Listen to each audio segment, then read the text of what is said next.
Up in the morning, so the light outside. Come and grab a cup of joe. Get right up and down, let's go for a ride. There's a party on the radio.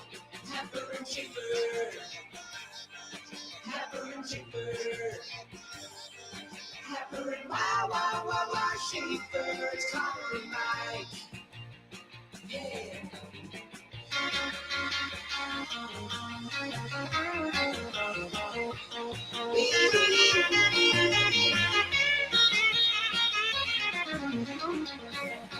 Happer and Schaefer. Happer and Schaefer.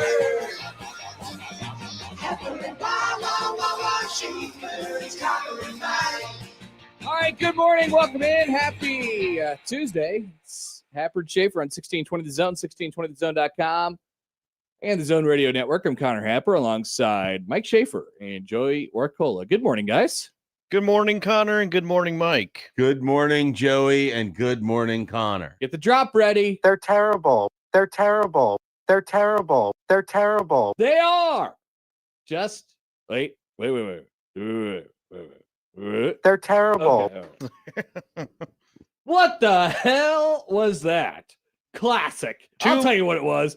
Classic U.S. soccer team taking a huge dump all over everything. Too much of Belgian. I don't know. They were fine. The U.S. was terrible. They were terrible. They're terrible. Yeah, that was stinky poo. a loss was very, very possible, but a loss where you basically just don't show up at all after having kind of the best sort of 4-game stretch in the World Cup that they've had in a long time. I'd say mildly predictable.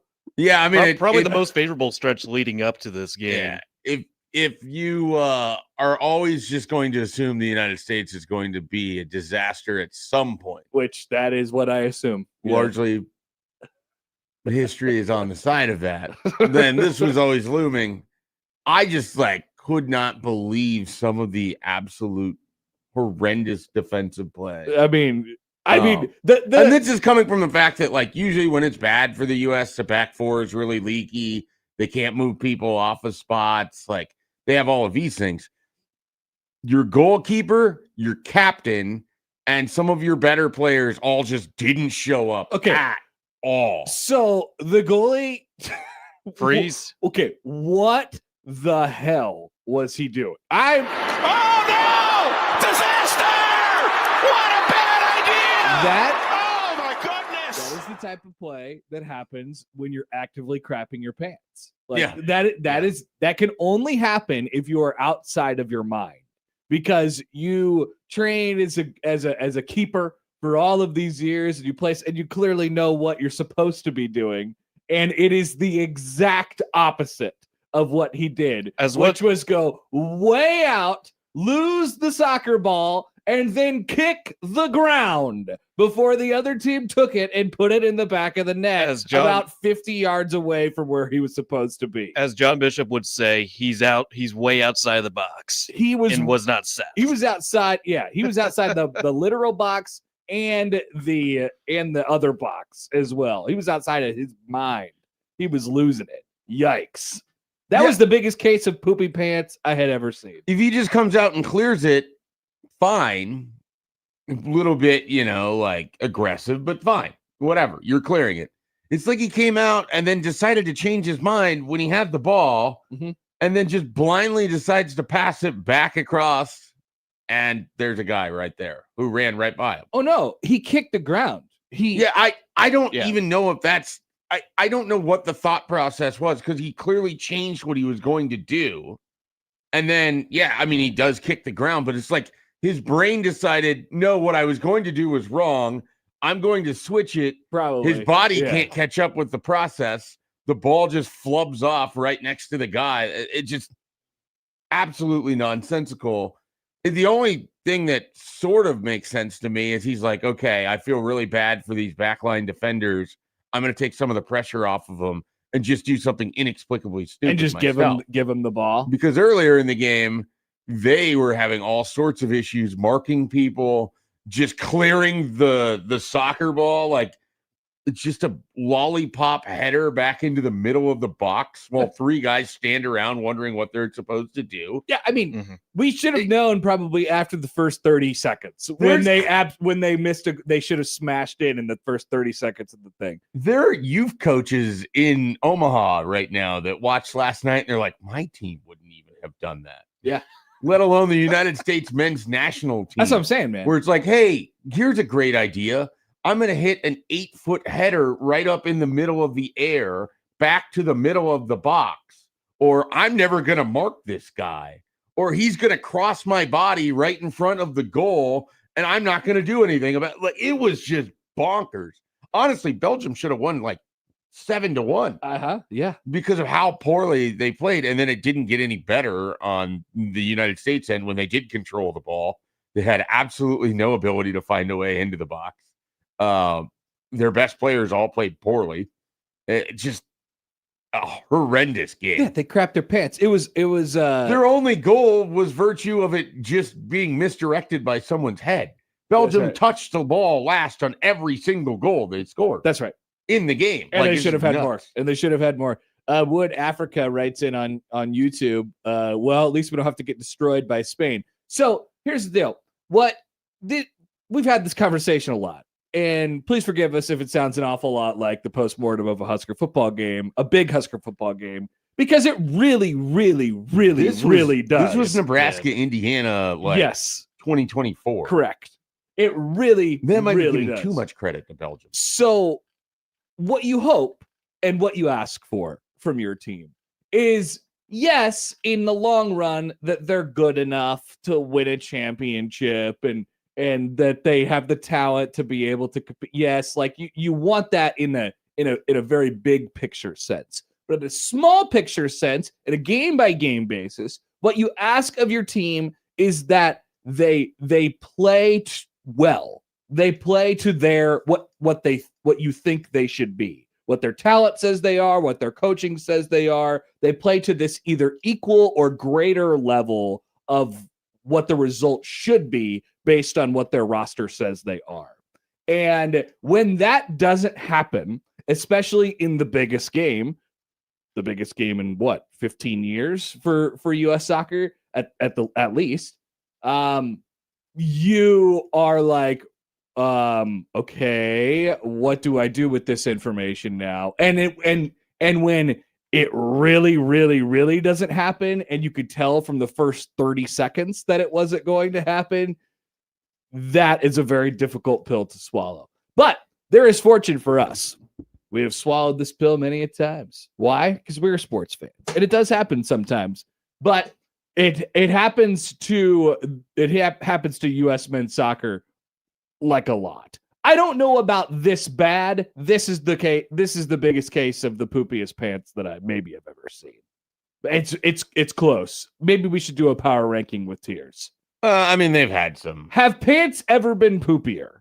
They had an entire World Cup experience where I don't think they scored a goal. So I mean, yeah, but like there's this thing that comes along with winning and having it on your home turf, and yeah, I mean, I think the worst part of it is this all happens at home and looking good, for at least a portion of the previous matches.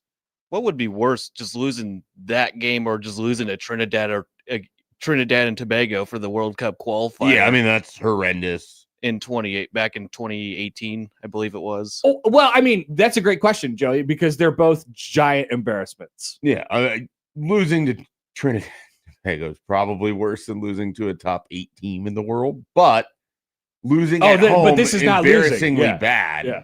To a team that wasn't even playing well. Like, that's part of it. This is extra. Just think, is that Belgium almost Belgium lost. sort of comes in playing absolutely poor. Would you like me to add another thing? Go for it. An international controversy over the last couple days. That where I you don't were, care the about. where you were lead mad up at to this game. where you were made out to be the bad guy because whatever. That's the least relevant part of all. Oh of no, this. I think it's very relevant. I think the lead up from all the reversal of the red card, allowing Blog in the play, and how mad Belgium was. They played with a lot of fire going.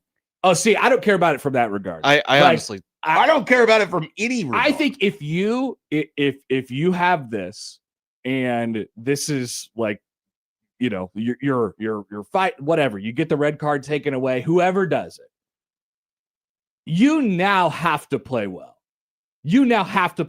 Otherwise, it's more embarrassing. And they fell completely flat. Embarrassing to who? Everyone. It's already embarrassing. Oh, it's more embarrassing. I don't think it adds anything to it. Really? No one's going to talk about this in like a week. First of all, well, nobody in America is going to talk about this ever again because, like I said 2 weeks ago, this is what happens, what we do with soccer. But this is way more embarrassing. I really don't think it adds anything to it. Wow. Like, I just like the way that they played and how poorly they played. The fact that they tied it 1-1 and gave up a goal in like 68 seconds immediately after. None of the lead up, any of it, the way they played in that match outshines every other aspect of it because it was so bad. Mm-hmm. It was so bad from start to finish that to me, there's nothing that coming in of it and even leaving it, like everything that happened yesterday. Well, certainly the most such a important colossal disaster that I don't know that there's any extra that needed to be added to it or could be added to it or made it work. Oh, you could always pile on as I suppose by the fact that once again at the very end of the match, losing 3-1, they have a guy who just can't clear a football, goes right back to Lukaku, who's like, "Oh, thank you for this. I'm going to go score." Everything. That was great. The entire picture of the last 24 hours. Your backup quarterback coming in when you're already down 38 points, and he's like, "You know what? I'm going to chuck this thing." And he hits the linebacker right in the chest, and then he strolls in for another touchdown. The entire picture of the last 24 hours, including everything, every goal that was scored in that game, everything that happened inside of that match, plus the other stuff, it paints quite the picture of the situation of U.S. soccer. I just don't think the Balogun stuff matters at all. I really don't. But I mean, what do you mean by matters? Like, I don't know. Why would they didn't have anything to do with it?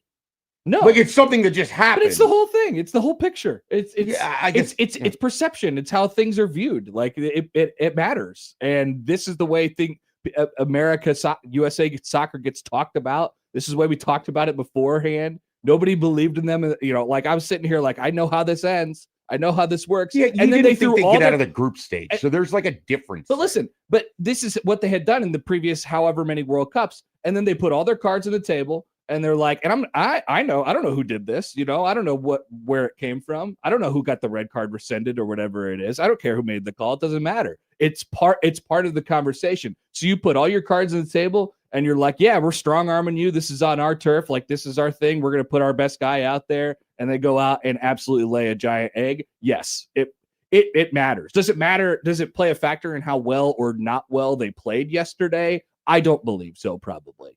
But it certainly does not help the picture that happened.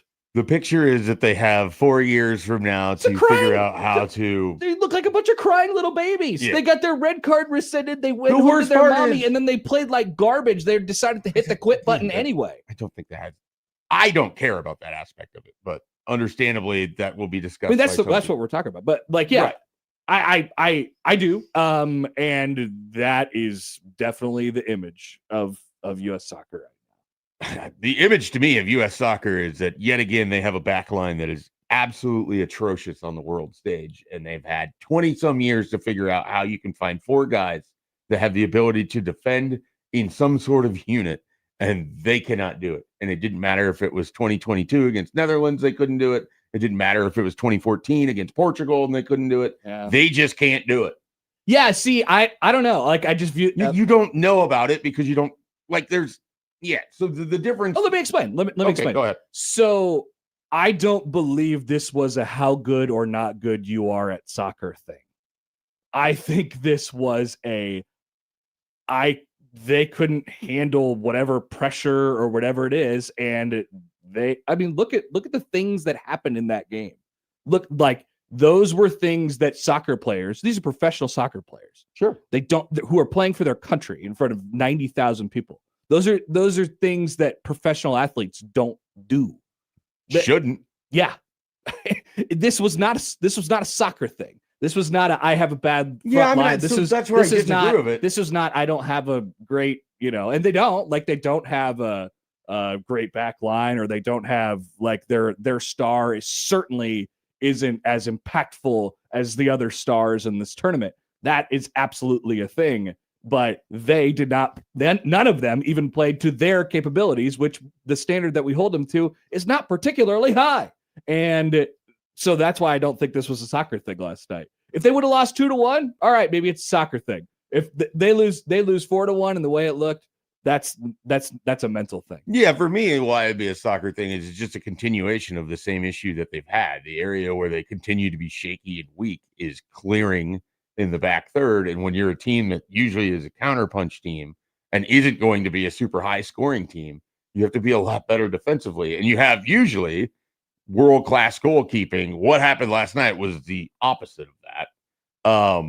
And I don't know if it was a pressure mounting or whatever else. That's what I think. But that's where we split off. And I'm sure there's an element of that to a degree, but 20 plus years of being absolutely horrendous in the back four, and it probably goes beyond 20, but it's 20 plus of me. Have they played well? Like the one where they lost in 10, the Ghana, or no, they beat Ghana. What was the one after that? They lost to Nigeria in 2010. They lost to Belgium in 2014. Have they played well in this match before? Yeah. So 2014, they lose to Belgium 1-0, and Tim Howard has one of the greatest performances of a goalkeeper. Yes, ever. I remember that. Was a great performance. They lose one, like, absolutely. Again, Belgium's like a top 10 team in the world and has been since a lot of these guys, and they really started their run in 2014, and so that was a big matchup. And so, like, that was the best that I can think that they played in the knockout round. I don't remember, they lost some PKs to Nigeria, or they lose off of 2-1 on a penalty kick. I think it was PKs. Yeah. I don't remember that match as much. I didn't get to watch it live. 2006, they didn't get out of the group. 2002, they made it to the quarterfinals. They beat Mexico in the round of 16. But they played well in this round before. 2014 is the best that I can think that they played. The one against Nigeria, I didn't get to watch. So Ghana, they lost in 2010 in the round of 16, 2-1. Okay. That did not go to penalty kicks. So they have played better, but against Netherlands in 22, not good. Yeah. Netherlands, a top 5 team in the world. I think just based on my memory, I think part of the difference as far as the sort of setup and what it looked like going into each of these tournaments. I feel like now there's always this sort of excitement or whatever, but this was was this the most prepared team in a while I'm talking about before the tournament entirely, the most prepared tournament, the most prepared team to sort of advance and potentially make a run in this thing? Probably 2014 was. I feel like there had always been, correct me if I'm wrong, I feel like there had always been this sort of like underdog sort of twinge to how they approach their stuff. I didn't necessarily, generally that's true. I didn't necessarily feel that way with this particular team. But once again, that's from the outside looking in. Probably should have. And so I think, with that comes, and obviously it being on your home turf, I think there's a little bit of extra juice that some people can or cannot handle that comes along with that. And all of a sudden, lights got real bright last night. Yeah, it's interesting because it's the best they played in group play. It's also probably the lightest group that they've played in. And some of that is the expansion of the tournament. At the same time, the way they played Paraguay in the first game and how Paraguay played everybody else subsequently, I don't know. I mean, they lost to the best team that they played in the entire thing. They lost 4-1 to the best team that they played. Generally, when they've gone out, they've lost to a team that's been better than them or expected to go further than them. Right. So at least what they've done is they've continually... obviously that was the case last night. The other team was better, but it was more than that. Right. Well, and some of it is okay, form of which coming in, the U.S. looked a lot better, and then you wouldn't have ever guessed that. If you hadn't watched either team play at all, you would assume that one team had just formed 4 weeks ago, and the other team you don't know because the other, the U.S. had formed 4 weeks ago. So how good could they be? In But 4 weeks? if you had watched USA soccer before, you knew that was in the cards. Well, and then they losing to Belgium in the friendly earlier this year, 5-2, was a good precursor to what was going to happen. Belgium's really good. It's the annoying thing to me is that you watched this, Joey. They were horrible in the group stage. They were bad. They had no business They're even winning terrible. their group. It took Egypt to not beat Iran, or there was somebody that they played in the last game that I think it was Iran or they lose New 2-1. Zealand. Maybe it could have been Might have been New Zealand. Yeah, someone that they shouldn't have lost to that I think if they just draw with, then Egypt ends up on that. But none of this matters. The U.S., every favorable condition imaginable, they get them last night and absolutely do not show up. Yeah. And from the very first minute, it's obvious that they are not showing up. Pooping in their pants. Which, if you're a Nebraska football fan, it's like, I've been down this. It's a familiar feeling. I saw a lot of Penn State references in this for some reason. Yes, on Twitter. Yes, a lot of fatalistic college football fans. You last call night. it Clemsoning if you want to go back to the early 2010s. Yes, remember Clemsoning before like Deshaun Watson or like Taj Boyd? Who will be the No, we don't need him to find a Deshaun. No, we're not asking who the next Deshaun Watson. We is are for the not record. asking. All right, that's our soccer. We'll have more. I'm sure we'll touch on it as we go on throughout the show. Today we'll get you introduced to everything, but I want to step aside quickly here because we're going to do our new daily college football segment at the end of the hour here. So we'll come back and do a quick one and sort of set that up a little bit and then get to it because I have something that I think you guys are going to like. Mike Schaefer has a giant book that we are going to not read, but flip through. And we'll tell you how we're going to do that as we go on throughout the show here on a Tuesday on Happer and Schaefer on 1620 The Zone.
You know, I was listening to Unsportsmanlike Conduct yesterday, and John Bishop had a prediction at the end of the show. It was that 1620 The Zone is moving studios today. Now, this is not a direct replica of our previous studio. This is still the studio, if you haven't noticed. Now, there's a couple things at play here. Number one, nobody has begun to work by the time that we start to work. So it's very possible that Unsportsmanlike Conduct could be doing their show from new studio today. Wow. It Could is, be. It's possible. I don't know how close we are. Second thing is, it is also possible that the new studio is ready to go, and just we have not been informed about our need to be evicted from this property yet and move to the other one. It's possible that word just did not get to us. So we're still doing everything works in here, which is great, except for the air conditioning, of course. It's hot. It's sweaty. It's warm. It's sweaty. And breathing, all that stuff. But so who knows? It's possible that John is right, but as far as this morning and today, the start of the shows, he is wrong. Find out at 150. We'll see. Yeah, it's it'll change potentially the tenor of everything. Is Joey going to be back in the studio aspect of I it? think we decided that the producers are at the table with the big boys. Okay. We do not shove them We're in the not closet. putting them in their own little world. Yeah. I really vouched for that. I really liked the idea of the producers in the closet. Not because I don't like hanging out with them, just because I like space. It's okay, Connor. It's okay if The idea of Nobody Joey stinks. looking out of the observation window, looking back at you while producing the show, it cracks me up. I like space too. The Mm. ability to sort of move around and whatever. And the more computers that are in front of Joey in the other room that are sort of moving things around, then the less they're going to be in front of us on our new big table and stuff like that. But I do believe I have to give in on a prediction that I had years ago. At this point, I said that this would never happen, and it feels like it actually could be, might be, is happening at this point. So it helped. Be weird looking at this room and there's nobody doing radio. There will be a window behind us instead of on the side of us. it's a big, beautiful window. Will there be a big beautiful clock? I don't know. I don't know. I hope so. I don't know if there will be I don't know what will work and what will not work. I don't know what sort of speed bumps we'll run into on day one. You won't get to see a crowd of people lurking from behind the windows. You won't be able to see that. Yeah, because unless it's gonna be more to your right side when you're doing the show in the new studio. God, that'd be great. It would be awesome if we one day, like how the Today Show has their studio right there in the corner and all the people gather up behind it. We could create like a little platform behind there and people could stand up there and wave Holding and hold their signs signs. like it's college game day. I love it. Yeah, that's great. But we're inside and they're outside and we have nothing to do with them at all. Yep. And it's obviously a super visual medium. So And we look upon them from our ivory tower. That'd be that's a fun idea for Big Red Overreaction. Just have people Climb the ladder. Come on up and only wave. fun if we send someone out to interview the mob of people that are mad that are standing outside the Well, studio. we could do that. We can make that or happen. just have like a little telephone on a table outside. Just have people Just a microphone stand that they can walk up to. Oh, yeah. Speaking of telephone, I forgot to do more voicemail from yesterday. I'll do that. Oh yeah, today. Today. Headley writes in, I'm confident Joey smells of cedar and bourbon and vanilla bean. He does. He smells I do excellent, shower every day, unlike some producers. and I've told you guys this before. I like when Joey does his hair. Sometimes he even does his hair.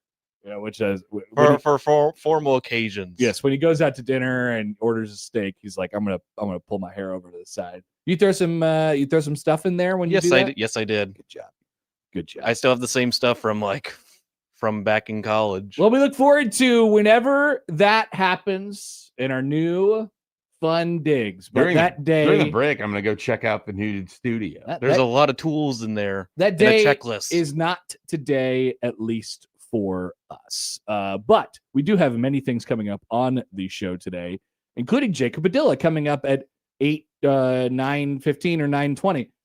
There is Creighton basketball media today. Did you know this? Probably not. They picked up a commitment over the weekend, I saw. Creighton basketball? Yeah, I didn't even know that. I thought they did. I don't know. Oh, maybe my brain invented it. It's possible.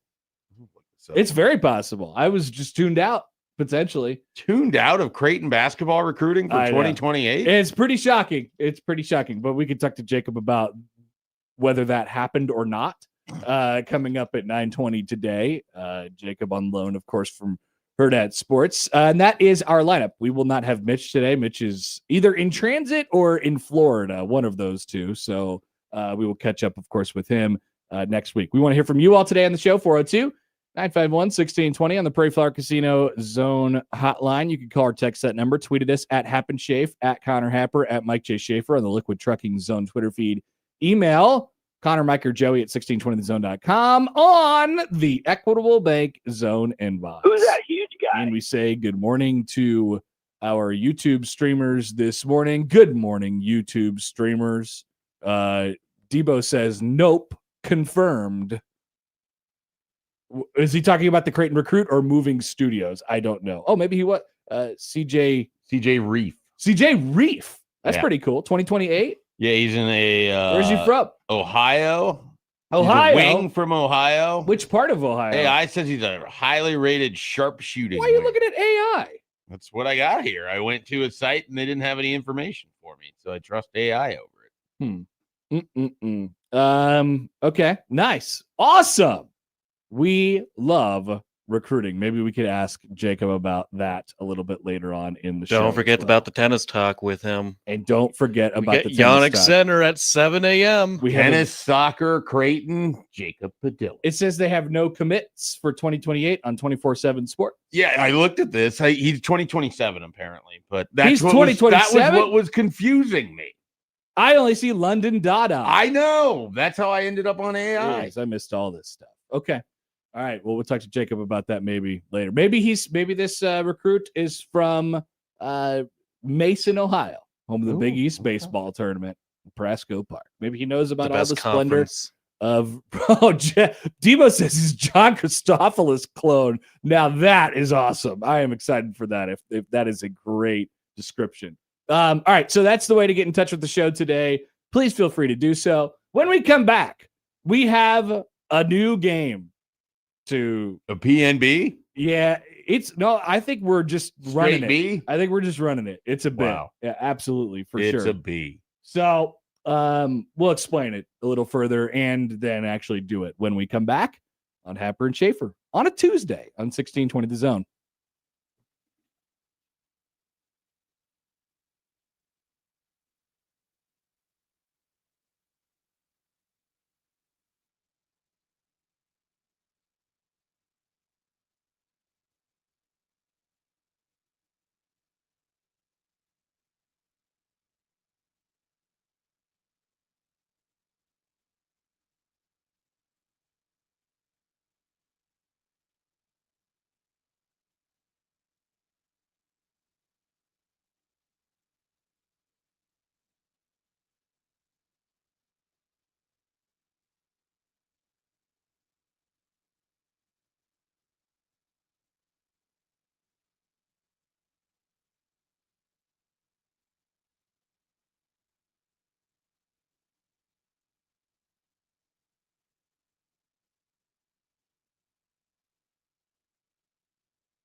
All right, so now that we're over our obsession of soccer, Football. we are on to football, and summer preview magazines are out. You can catch a giant book on a newsstand near you. Schaefer, you went to Walmart to get No. Oh, but I went to Walmart initially. Okay. And I couldn't find Phil Steele, that's which right.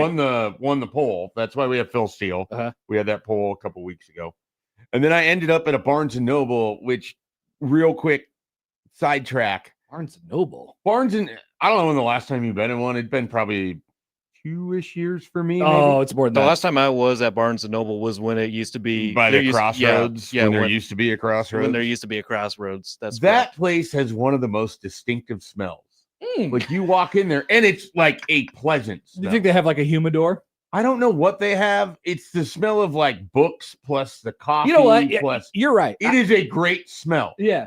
That is like I walk in there and I'm like, man, I've missed this smell. I could spend 50 minutes just walking around, buy the thing that I saw in the first 2 minutes, but enjoy the 50 minutes. I didn't get to do that. I had things to do. I agree. I like the smell of Barnes & Noble. That's all I wanted to say. Poll question: do Barnes & Noble smell good?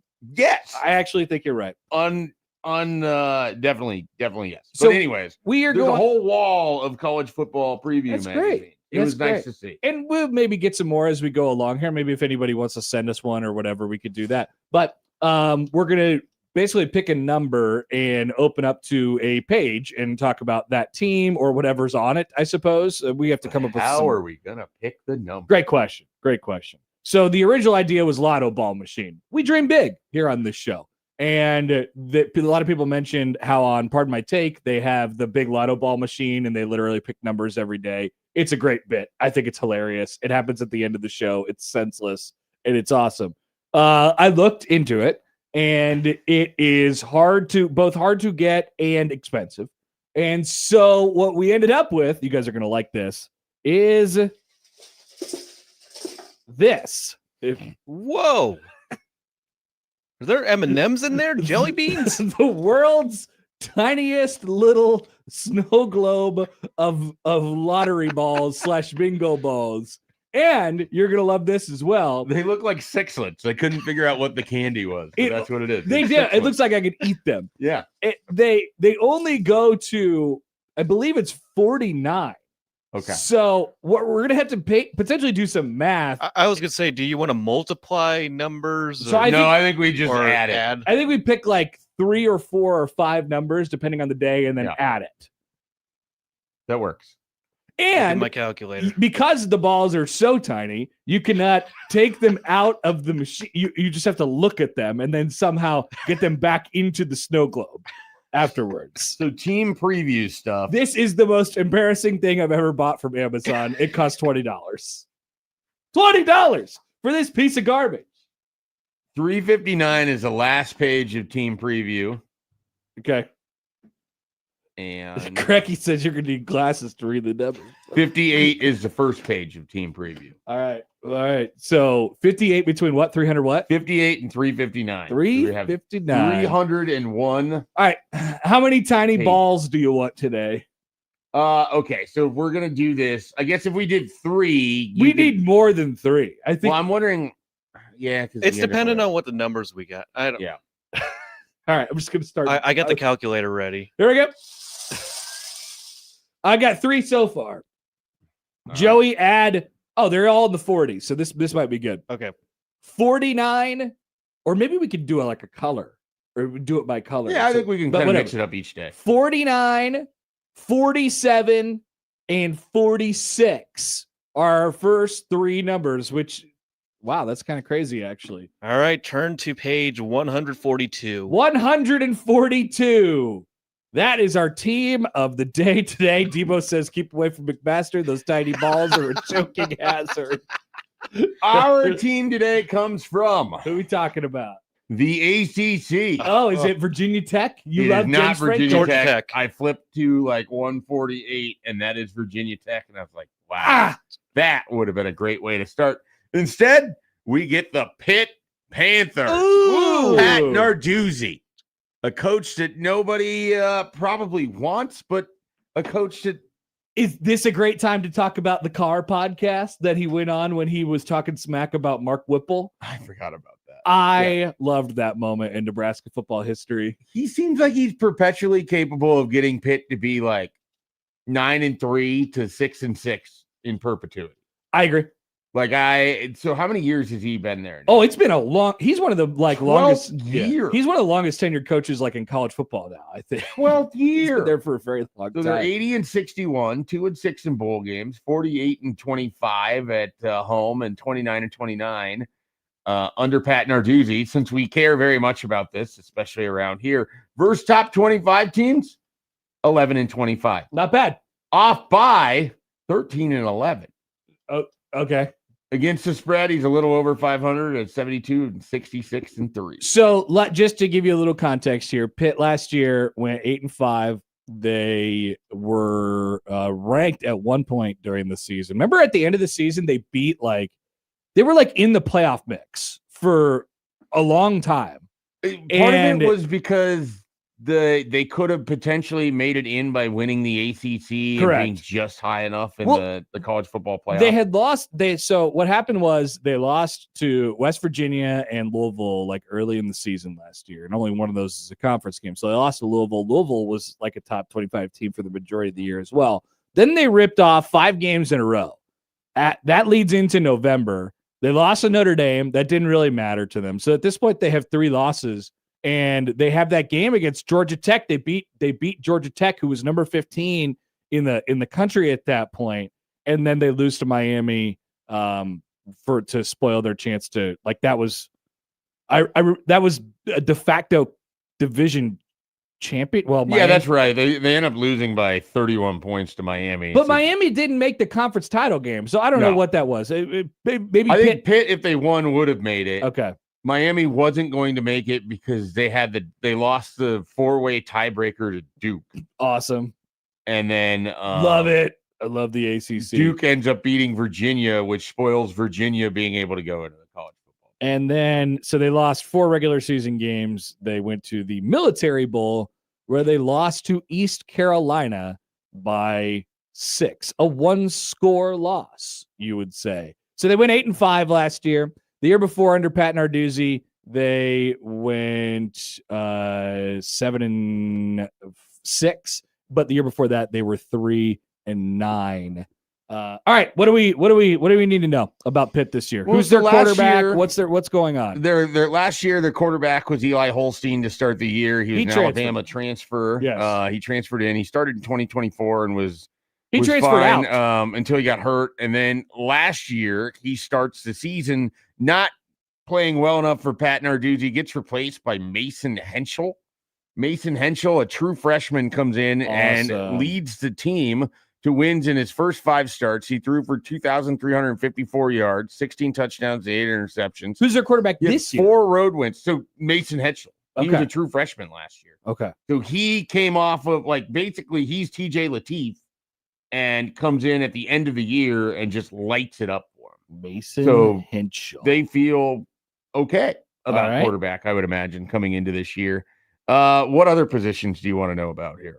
Is Aaron Donald on the defensive line? Donald is not on the defensive line, but they do have, let's see, Sean Fitzsimmons is a multi-year player for him. Looks like Jimmy Scott Jr. or What's the big grand takeaway from Phil at the end of the isn't there a tiny The big grand takeaway from Phil actually isn't on the preview page. He regards Pittsburgh as his sleeper? Deep sleeper. It's there's there's a term that he used for hey, bro, if you're a sleeper, that's one thing. If you're a deep sleeper, you don't want to be that. He refers to him as the roulette chip. What in the hell? That's his long shot. That sounds like he actually predicted them to go 5-7, but Do you mind to run through his 2026 forecast? Yes. Since 1981, Pitt has had at least 3 losses every year and had not finished the season ranked in the AP top 10 since 82. Narduzzi has been bowl eligible in 9 of 11 years and won the ACC Coastal in 2018-2021. Narduzzi is 53-39 in ACC play and has knocked off 2 top 5 foes. In 2023, they had an unexpected rough year at 3-9 with sub QB play. The 9 losses are the most since 1998. In 24 Pitt had an amazing stock market indicator of +7. He always with all the key metrics. This is what's great about Phil Steele. He talks in his own terms that he made up. They were It's 7-0 and number 18 AP with some close wins. In an ACC showdown, they were drubbed by SMU. QB Holstein was injured. Why are we talking about 2 years ago? All right, I'm going to skip ahead here. It's the forecast. It's history. Pitt had a 24-11 FD edge in the bowl, but was -4 in turnovers to drop to 8-5. 18 of Pitt's 21 drafted players in the last 6 years were guys that came to Pitt and stayed. Only 3 were transfers. Pitt was 6-2, +51 yards per game in ACC play last year, and they avoid both SMU and Clemson, and Notre Dame drops off the schedule. Okay. 6 of my 9 sets of power ratings are calling for double-digit wins this year, and that makes them an ACC title contender. Wow. So 6 of his 9 sets of power rankings, whatever indicators, that means. Indicators, yeah. See Pitt as this is why I guess they're a roulette double-digit win team. Yeah. So did he ultimately did he boil it down to one number? Did he actually have a prediction? I don't think so. I think he just has last year's record. Okay. I moved away from Pitt. I can go. All right. So they start with Miami, Ohio this year. They play Bucknell in the non-con, and they also play who else? And everything else is a conference game for them this year. You really think he would have UCF. a prediction in here for wins, but we do not. Maybe that'll come out later. They go to Miami this year. They host Florida State at home. They go to Louisville. Tough games on the schedule. That is a look at yours and mine, Pitt Panthers.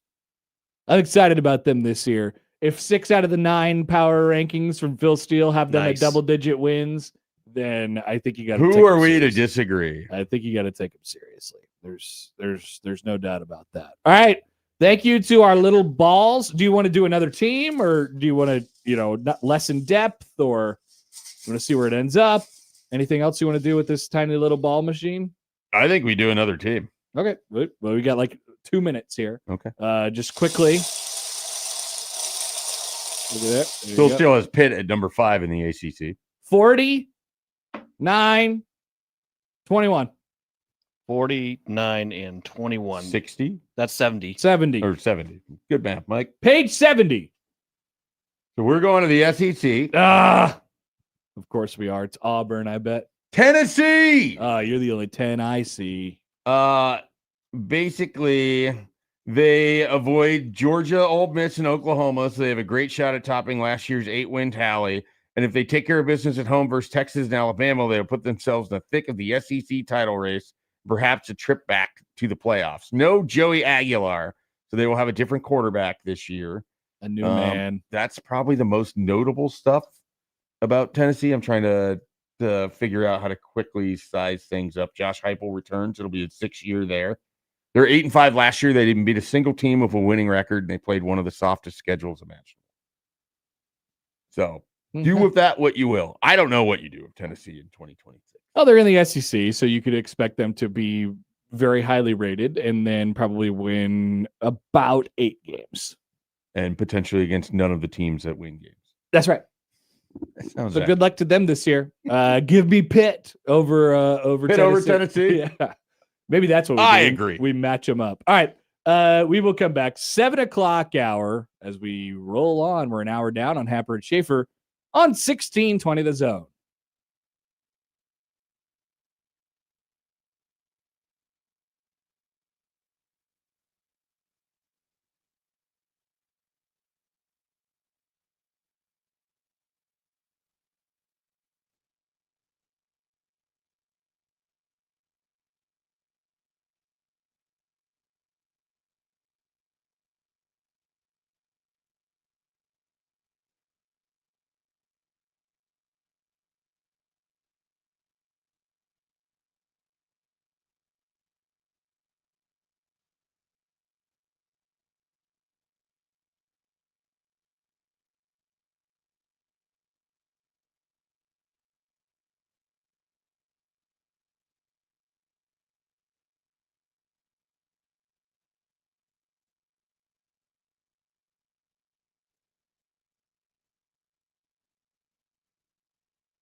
7 o'clock here on Happer and Schaefer, 1620 The Zone, 1620thezone.com. Connor Happer, Mike Schaefer, and Joey Warcola with you this morning.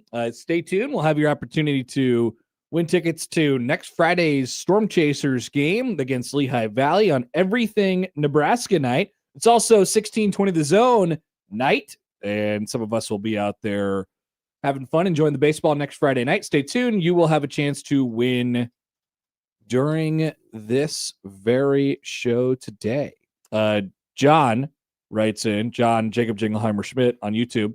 I, like Happer, am a tennis aficionado. I find that John McEnroe played with one grip at all times and is mind-boggling to me. Point being, pros change grips constantly throughout matches. What a great point from John. And yes, thank you. I am a tennis aficionado. I know one thing. I don't care for Yannick Sinner. And he's about to start playing tennis right now and probably win by this hair on his chinny chin chin. Who do you, at this point in the tournament, who do you think is going to end up winning this thing? Great question. Who's in it? Zverev is in the quarterfinals. Okay. Djokovic could potentially face I don't want Sinner him. in the semifinals. I mean, it'll probably be Sinner, to be honest with you. Fritz is still in. He's in the quarterfinals. He's got another tough matchup. I like him. I think the guy from Kazakhstan he's facing. Okay. I like Fritz. He's American, right? Yeah, he is. He's the only American. He already beat the guy from Kazakhstan. Okay. So he will take on So he avenged Zverev Tiafoe. or Lekka. I don't know who this Canadian. He's third in the world. Oh yeah, that guy. Auger Auguste or something like that. Wow. I hope he beats Djokovic today.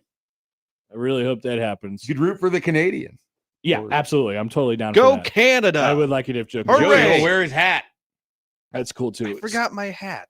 So we could have a Fritz versus Zverev tomorrow morning during this very show, which I could be wearing my red, white, and blue again. Yeah, get my patriotism back out. If Matt brings in the gear he got from Chicago, You know what? I'm not ready to be patriotic again. Okay, I'm gonna put You my need some time off. I'm gonna put my Star Spangled Banners away. And it was a long weekend, and then our hearts got ripped out last night by that disaster.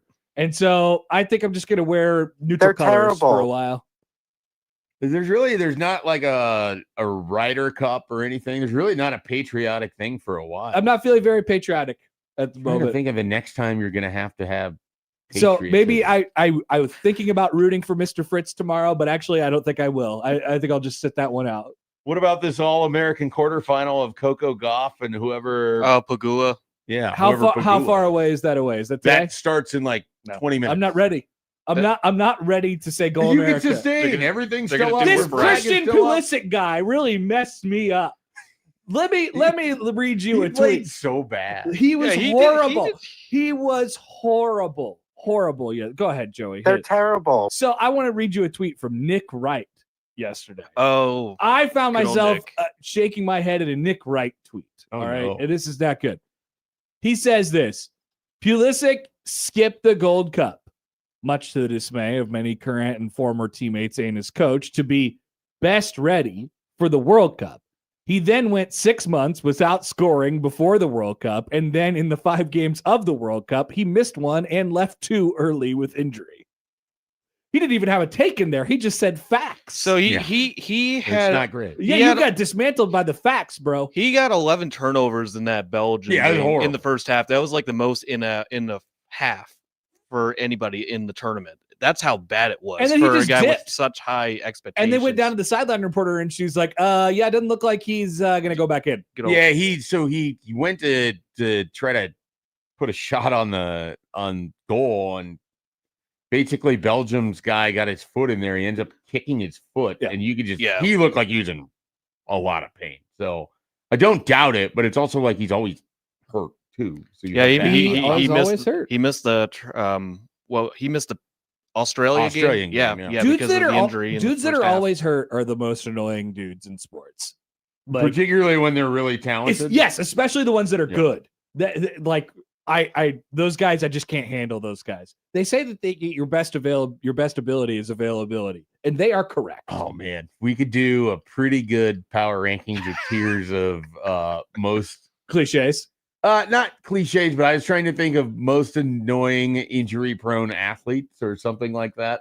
Oh, we'll have to Anthony workshop Davis has that. got to be on there. Well, I'm just thinking of like someone like Byron Buxton, who when he's playing, Oh.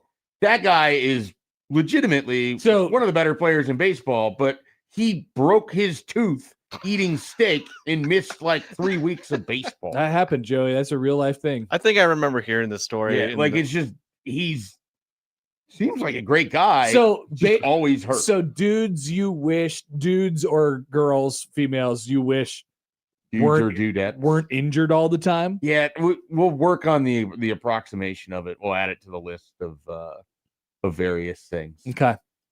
There's a few that come to mind right away. Yeah. And there's some historic ones as well. And then there's some historic ones that like everyone always talks about Griffey in that category. Like, yeah, Griffey had some injuries, especially late, particularly late in his career. But he hit 630 home runs or Right. whatever it was. I don't even know that Mike Trout's going to get to that. now. Yeah, Mike Trout. Yeah. Like that's someone that could fit in this goes category. right Yet at in the there. same time, he's still going to have a Hall of Fame career. So it seems like he's too good for the category. Probably. Or maybe But- he's just the best of the category. He is the He category. is the category. The Mike Trout Memorial Tiers list. He's not dead. No, he's not. That's something. That's Just that's the something. Angel season. That's something for someone that does a show here. Debo's got a hockey guy, Eric Lindros. Yeah, I mean that's a good one. Always was concussed. He was Rado so much fun to Acuna. play with on video games. By the way, Oh, Eric Lindros. You Yeah. play some chill? I did. I had one of the first sports games I ever had was on a computer, and it was like NHL '95. Nice. And you would just like use. I'm pretty your, sure I had an MLB game use the on the keypad computer. to move Yeah. your player around, Yeah. and I think return was to basically try to fire on goal. I'm pretty sure I had an MLB game on the. I don't know if it was the show. I don't think it was. I had the show. MLB High Heat. Maybe it was that. I had Hardball. Did you have Hardball? That was a Maybe a that computer was it. game as well. But this is this is like before backyard baseball, maybe, or Yeah, these were before backyard Yeah. baseball. yeah. So High Heat was like Sammy Sosa's High Heat. That came out in 99, I think. Backyard baseball came out maybe 98, 97. So same range. Hardball came out in like 95. Mm. And then I had a series of like the super simulation games of Oh yeah, those are baseball fun. mogul and things like that. Those are fun. Because I'm a dork. Well, it's okay. I not your admit it. fault. I have absolutely no qualms when it comes to baseball admitting I'm a dork. When we have coming up in a little while, we have our power rankings with tiers, our Will Ferrell characters, which I really enjoyed putting together. Yeah, this while was fun. I was trying to I think you're distract, going to yell at me. I was trying to distract myself from the soccer last night, and I was like, let's look at Will Ferrell characters on the internet. And I had a lot of fun. I went down some rabbit holes. It was great. How many total did you end up with? It's a great question. I mean, probably, I don't know, 18 to 24, somewhere Actually, somewhere in more that than range. me, it seems. I have a bonus category, but we'll get to that. Okay, We'll get all to right. that a little I'm excited as for we go on throughout next. But I was trying to distract. Is there anything else that we have to say about the dumb soccer? No. Soccer is dead. No, there's still 10 games of fun. Just turn on the Do you think you'll Telemundo, watch just any relax. of the other games? No, yeah, you asked me this yesterday, and I don't think so at all. Hmm. Like maybe is the final on a weekend? It's on a Sunday. Usually It's at Sunday 2. afternoon. Yeah. Okay, yeah, I'll probably watch it. Because it'll be during the weekday at like 2:00. There's a good chance I just have it on. I don't know that I will be locked into what's happening. That's certainly possible. Just turn on the Telemundo, and if you hear the excitement, you'll be there to see it happen. I'm not I gonna have rule it yet to out. commit to Telemundo. I am. There's 10 games left. I know. Mike. I will give you one Telemundo game. I will figure Wow. it out. Probably the final. Like he's waving No, his I don't finger. know when. You got to do it when you got to watch it when Andres Cantor is calling The the final, game. I think I'm going to be driving back. Isn't the Oh. final this Sunday? Not No. not this No, we're Sunday. It's still a next week. Sunday. We're Yeah, still a week. yeah, we're still a week. I am not going to rule it out that I watch a game. What I will rule out is that I will sit down and watch the game like I did last night. That will not be When is happening for the Norway, remainder England? of the World Cup. That is going to be on Saturday. Okay. Saturday's the final doubleheader day. Okay. There's 2 games today, and then there's no games tomorrow. There's a game on Thursday. There's a game on Friday, and then 2 on Saturday. No games on Wednesday. Friday's What will at we do? 2. I think Thursday's game's at 4. And that's the early game on Saturday. I'm pretty sure England and Norway. Yeah. It It's is. the 4 o'clock game, and then there's an 8 I got a o'clock wedding game. that day, but I'll probably go out of my way to watch England. The 8 o'clock Huh. game on Saturday is the Kansas City game, which could be potentially Argentina, Colombia, Ooh, fun. Kansas City. which you might get Andres Cantor. You might use that game for Andres Okay. Cantor for Telemundo. All right. Did you ever Well, figure yeah, out, I need to make that's- sure if that's- I'm that's doing a Saturday. it. That's a Saturday. It's night. the right game Yeah. for it too. did you ever figure It'll out, be the Joey, right if the thing that Tim Verghese was talking about was on your team? It's not Okay. that crew. It's not Andres Cantor. Andres Cantor don't put up with that crap. No, he does. Did you figure out which crew it is? No, I did not. I haven't even looked into it at the moment. Joey's uninterested in the potential drama that would. Well, be I said it yesterday. two I'm broadcasters I making flirty faces. I don't want to invest my time in the romances between We have heard that. between coaches and reporters, or reporters and reporters, That's so funny. broadcaster reporters. What I about don't players invest- and players? Could happen. Apparently, you guys seem to be interested. I am. This is how I get into soccer. I mean, like if there- you're there- telling me there's something, there's like I basically watch soccer as if it's a reality TV show. I do not care about it at all. But if there's crazy stuff that happens, sign me up. I mean, that's why I was like, everything- whoa, look at this red card, whole Trump calling the president thing. Everything is a reality show. We're pretty much a reality. See, but show. I don't care about it in baseball. Like whatever Yeah. happens, and I guess it's hard to do that in baseball. It doesn't really happen. They just Weirdly, play every day. yeah, they just play. There's just too many games for it to be a For reality instance, show. your Royals beat the Phillies yesterday. They did 15-1. Hooray! I saw Noah Cameron had a 5-inning start in which he gave up 6 hits, walked 5 guys, Yeah. struck out 7, and only gave up 1 run. Very wild start. Tyler Tolbert went 5 for 5. Who? Yep, that's a great question.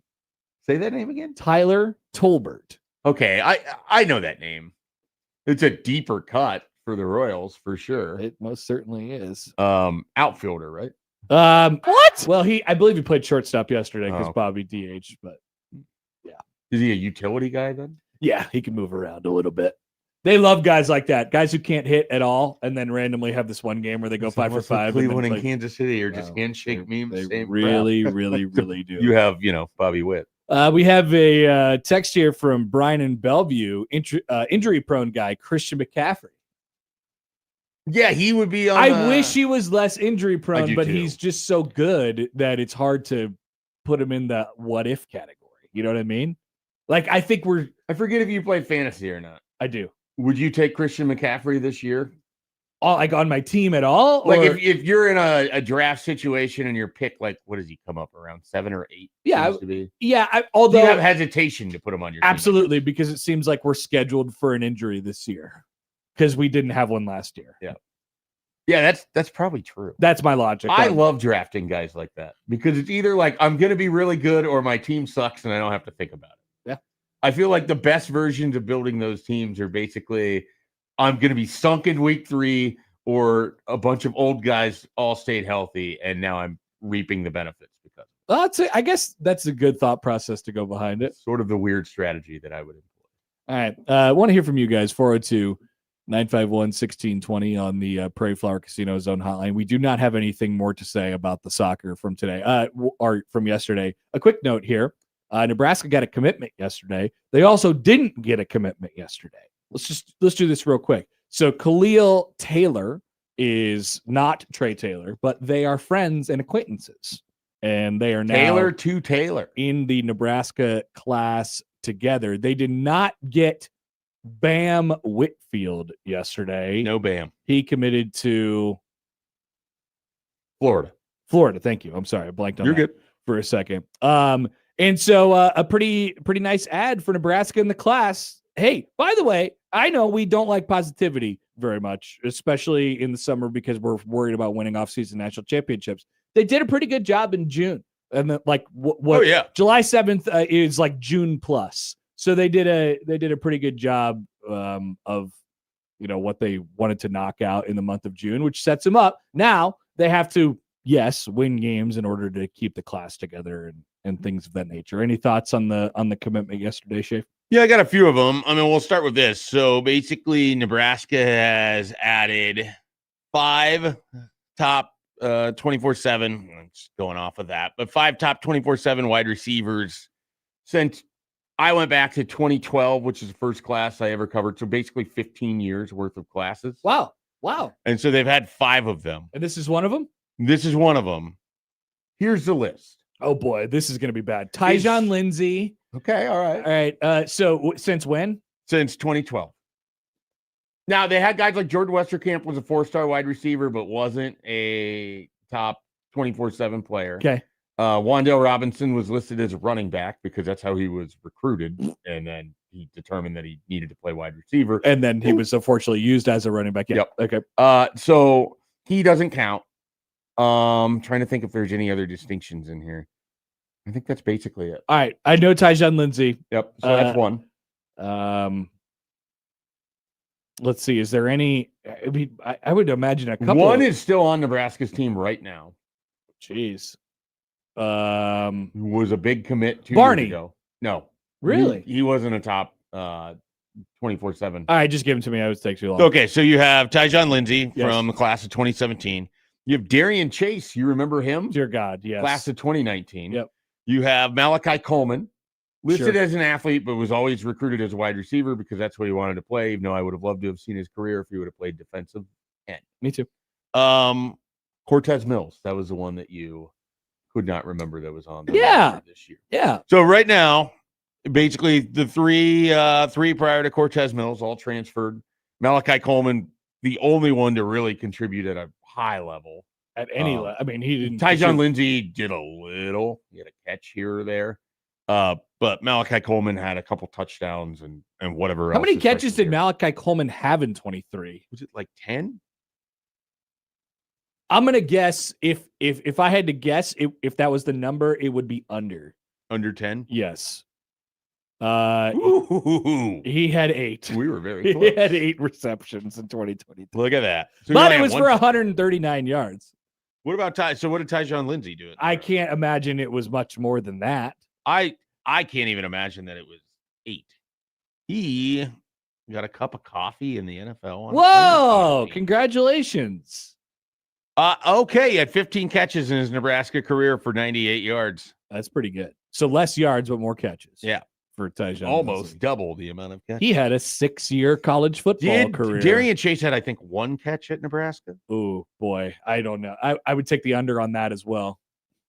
Darian Chase finished his career at Portland State, Yeah, he moved to where he was pretty good.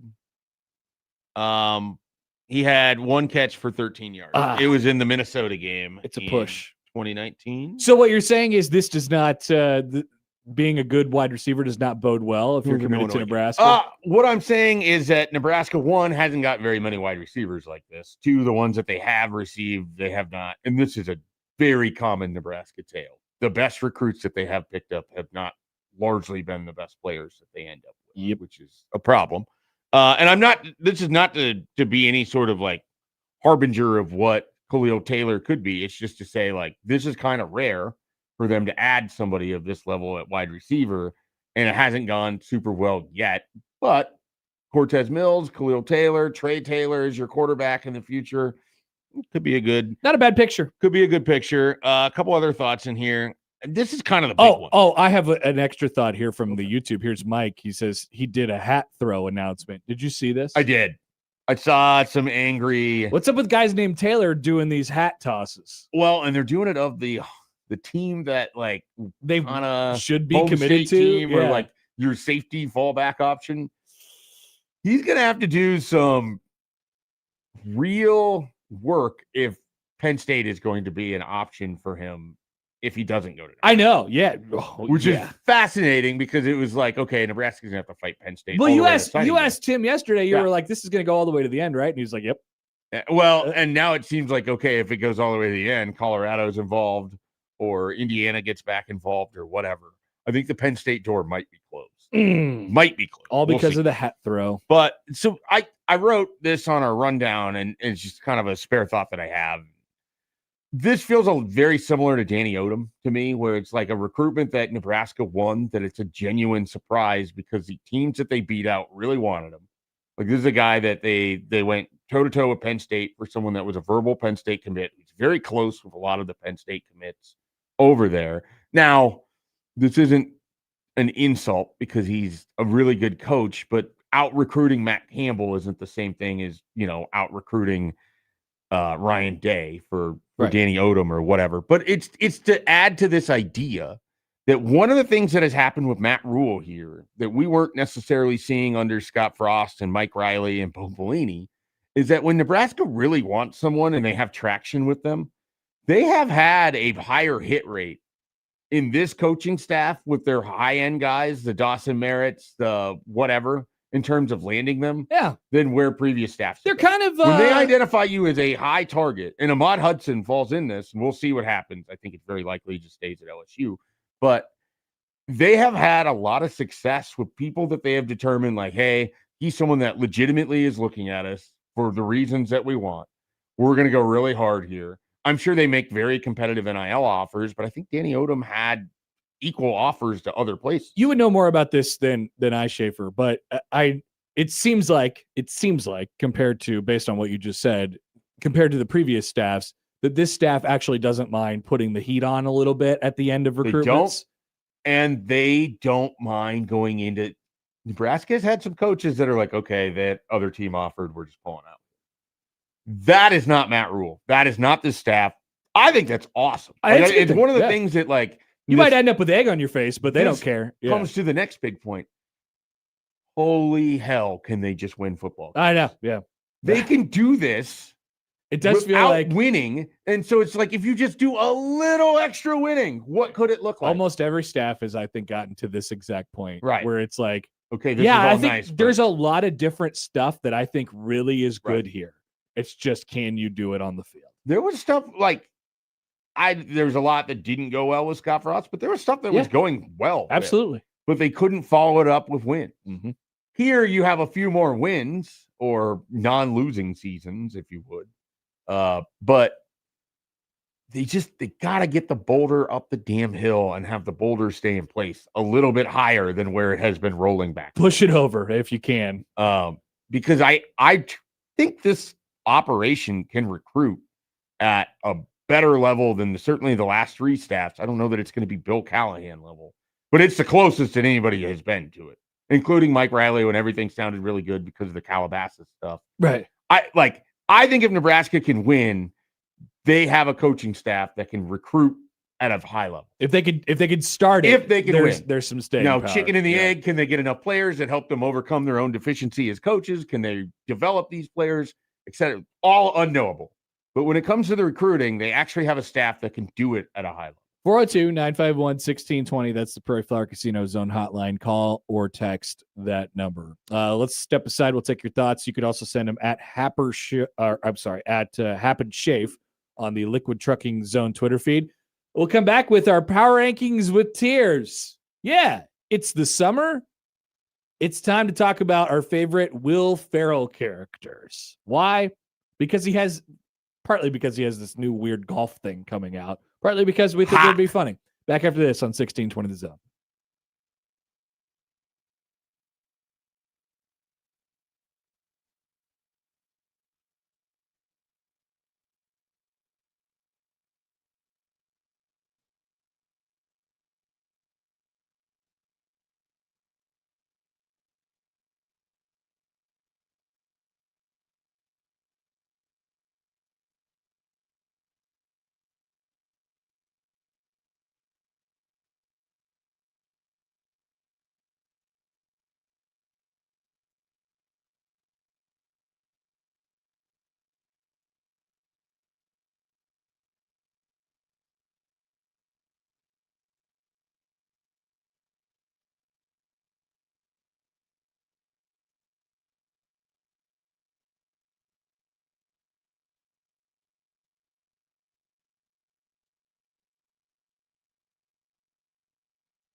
All right, welcome back. Happer and Schaefer on 1620 The Zone and on 1620thezone.com. Plenty of online contests going on right now. Tickets to a variety of different shows. You could win Black Keys, Young the Giant, Chris Stapleton, Motionless and White, Burt Kreischer, all of them. Head over to 1620thezone.com right now. It's time for our power rankings with tiers this week. We came up with this idea about halfway through, around the time we were doing tiers last week. We said, let's do Will Ferrell movies.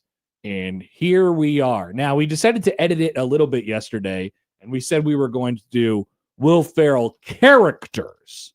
All right. So that's, we sort of left it open-ended, but that's where we have it. Will Ferrell characters. I have 6 tiers of Will Ferrell characters. I have 4. And I have, I don't know, like I said, 18 to 24 actual characters that are on this list.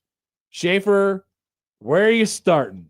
All right, so I have the top tier is just undeniable. Like, you think of Will Ferrell. For me, I think of these characters, specifically these 2. Number 1, like, if you're power ranking this, if you're tiering this, I don't know how it isn't Ron Burgundy. I don't know how there's another possible answer. The more I thought about this long and hard last night, and I tried to make an argument for literally anything else, and I couldn't. Yeah, so Anchorman is amazing. It's not my favorite of Will Ferrell. It's not my favorite character necessarily of Will Ferrell. It's just the most iconic It just of is. Will Ferrell. Yeah. And it's sometimes you think of this stuff, not to be morbid over it, but if he were to like pass away, his obituary, Ron Burgundy and Anchorman is being mentioned immediately. 100%. Amongst iconic roles or roles. It still gets quoted. The movie's been out for 25 years.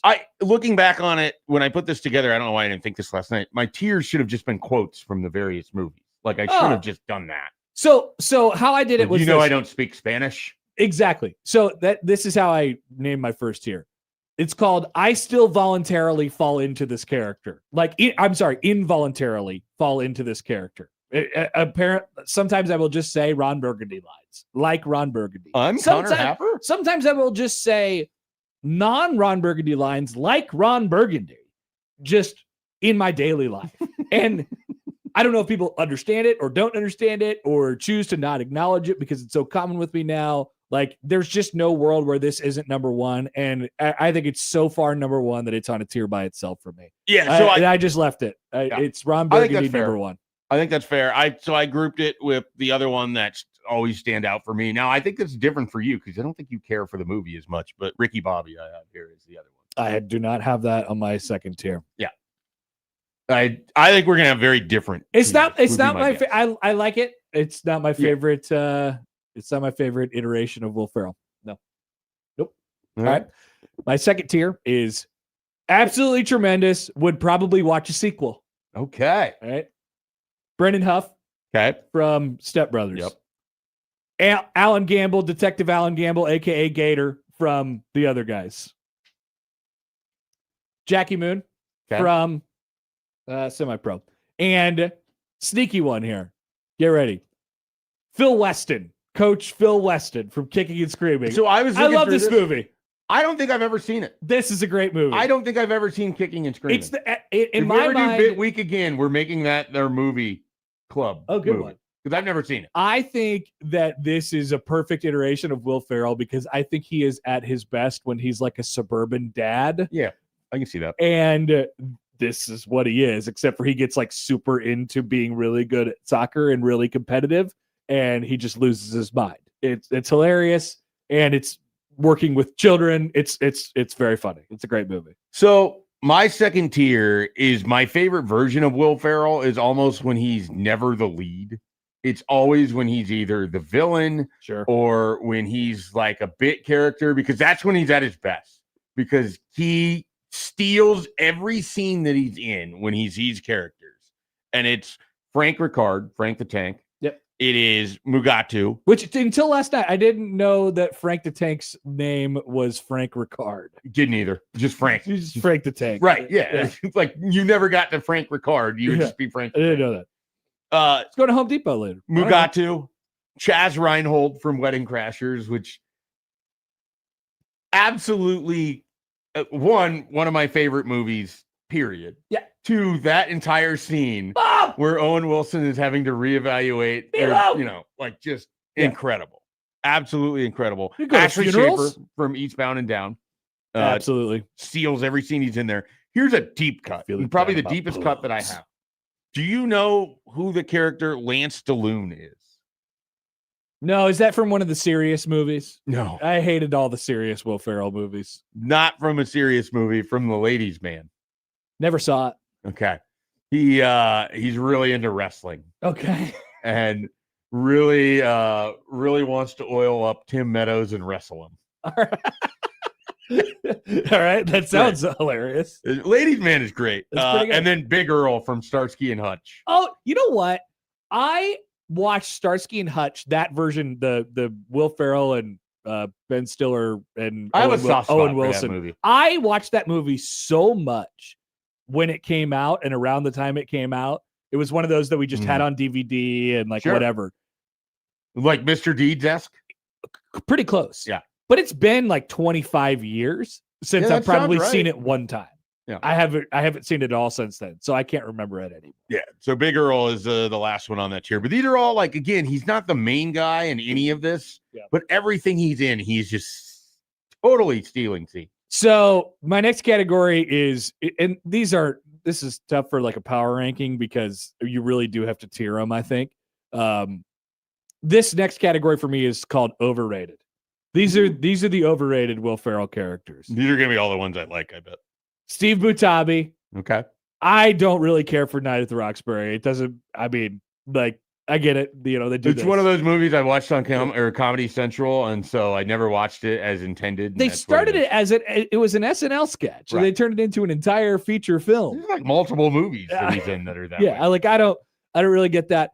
Chaz Michaels, which I actually kind of like Blades of Glory, but that's not my favorite Will Ferrell character. And then two big ones that people are probably just not going to like, or not going to like my opinion about it. Ricky Bobby and Buddy the Elf. Yeah. I don't care about really either of those characters. I don't think they're Will Ferrell. I agree with one of those. I don't agree with it. Like Ricky Bobby to me is very Will Ferrell. It's the funniest of those because it's the first before he reprises the same character under different names in other movies. That's funny. He is like, it is iconic, I guess, quote unquote. Like, you probably will imagine him in a Wonder Bread, fire suit half the time if he's not wearing a maroon suit jacket.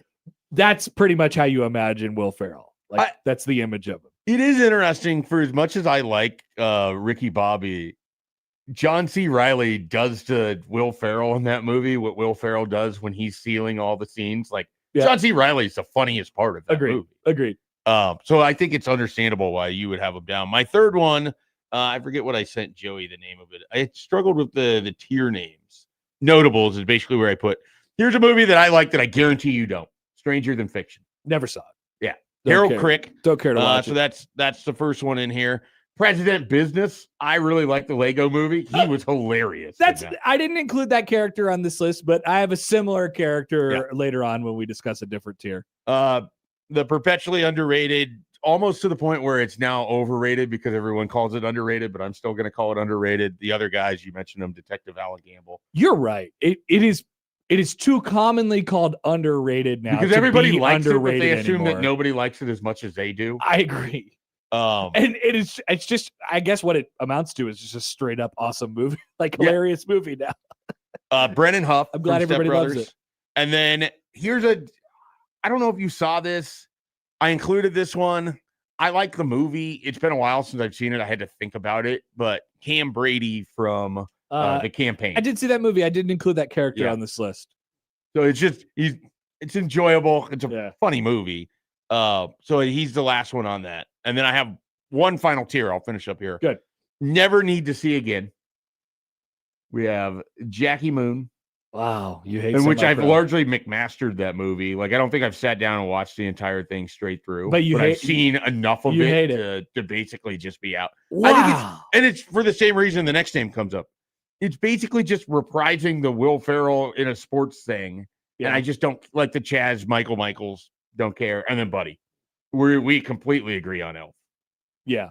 No, that I mean, Yeah, you're not saying that Elf and the sports movies are the same. You're just putting them in the same. Yeah, they're in the category. same category. Like, Yeah. I just don't need to see them. He's different in Chaz Michaels than he is doing Jackie Moon. Jackie Moon is, in my opinion, a little bit closer to. I mean, obviously, you heard it from my tears. It's a little bit closer to like the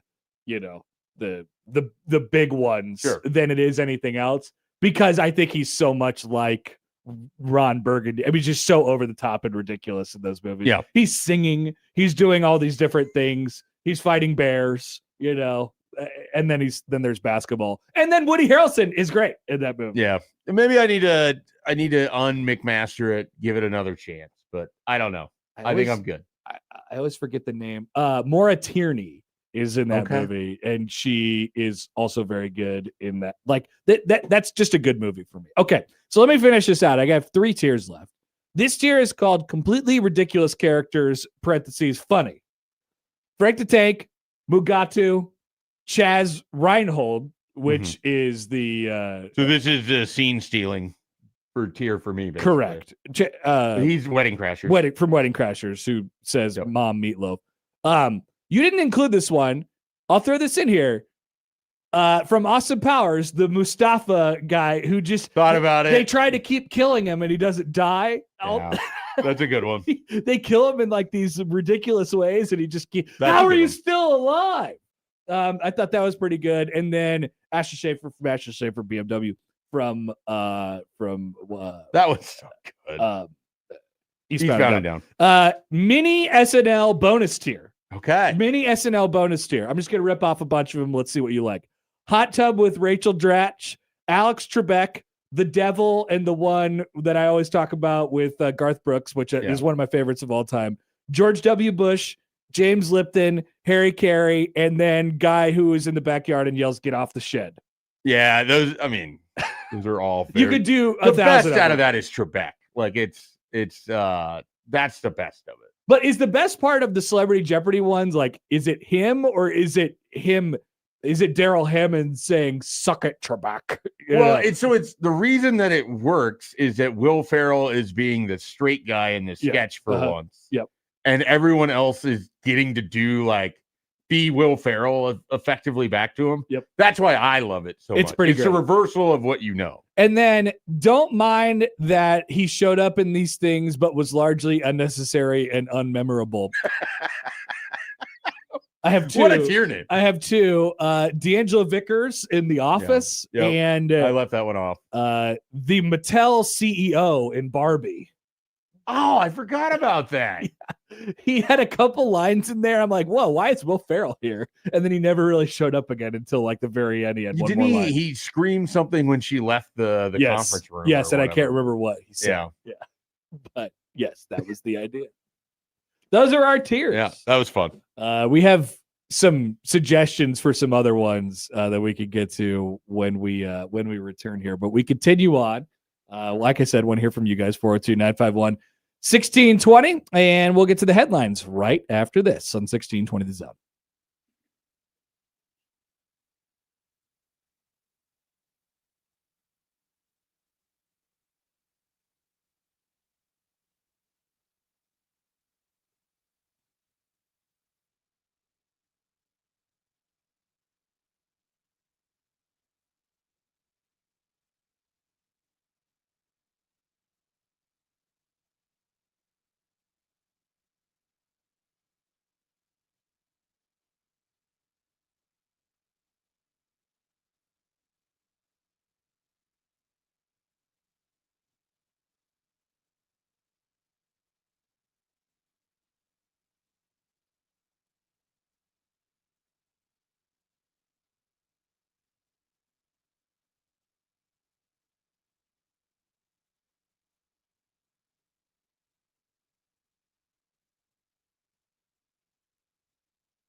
All right, welcome back. A lot of people commenting in. In fact, we got a call and then an email from TC here about the goods. Live hard, sell hard. I think I saw is the Jeremy Piven movie. I think I saw that because it was right after Step Brothers, and they were sort of marketing it as from the creators of Step Brothers back when they would do that. And so I think I saw it, but I don't really remember much about it. And then Zach writes in on the Equitable Bank inbox. He says Holmes and Watson was a trash movie. I actually think I saw Holmes and Watson, and it was bad. It looked so bad I skipped it. The idea of it I loved because it combines those two guys, and I enjoy the Sherlock Holmes and John Watson characters and literature anyways, but it looked so bad I just avoided it. Yeah. So that's always the It wasn't fear, great. though. The House, I think I saw with him and was that Amy Poehler and Will Ferrell Never saw that one. create a casino to pay for their kid going to college That's or whatever. interesting. It was fine. It wasn't particularly memorable, so it didn't really need to be. Okay. There's some deep cuts out there. So let us know if you have any more, and we'll continue to pass those along. Joey, what do we got in the headlines today? Okay, kind of teased you guys about the first headline being space related, as the afternoon show likes to talk about outer space. Headline number 1: mysterious spheres on Australian beach identified as space balls. Not the balls we use for picking college football teams. How do we know if we don't click on the link? We will never know. You never know. Whoa.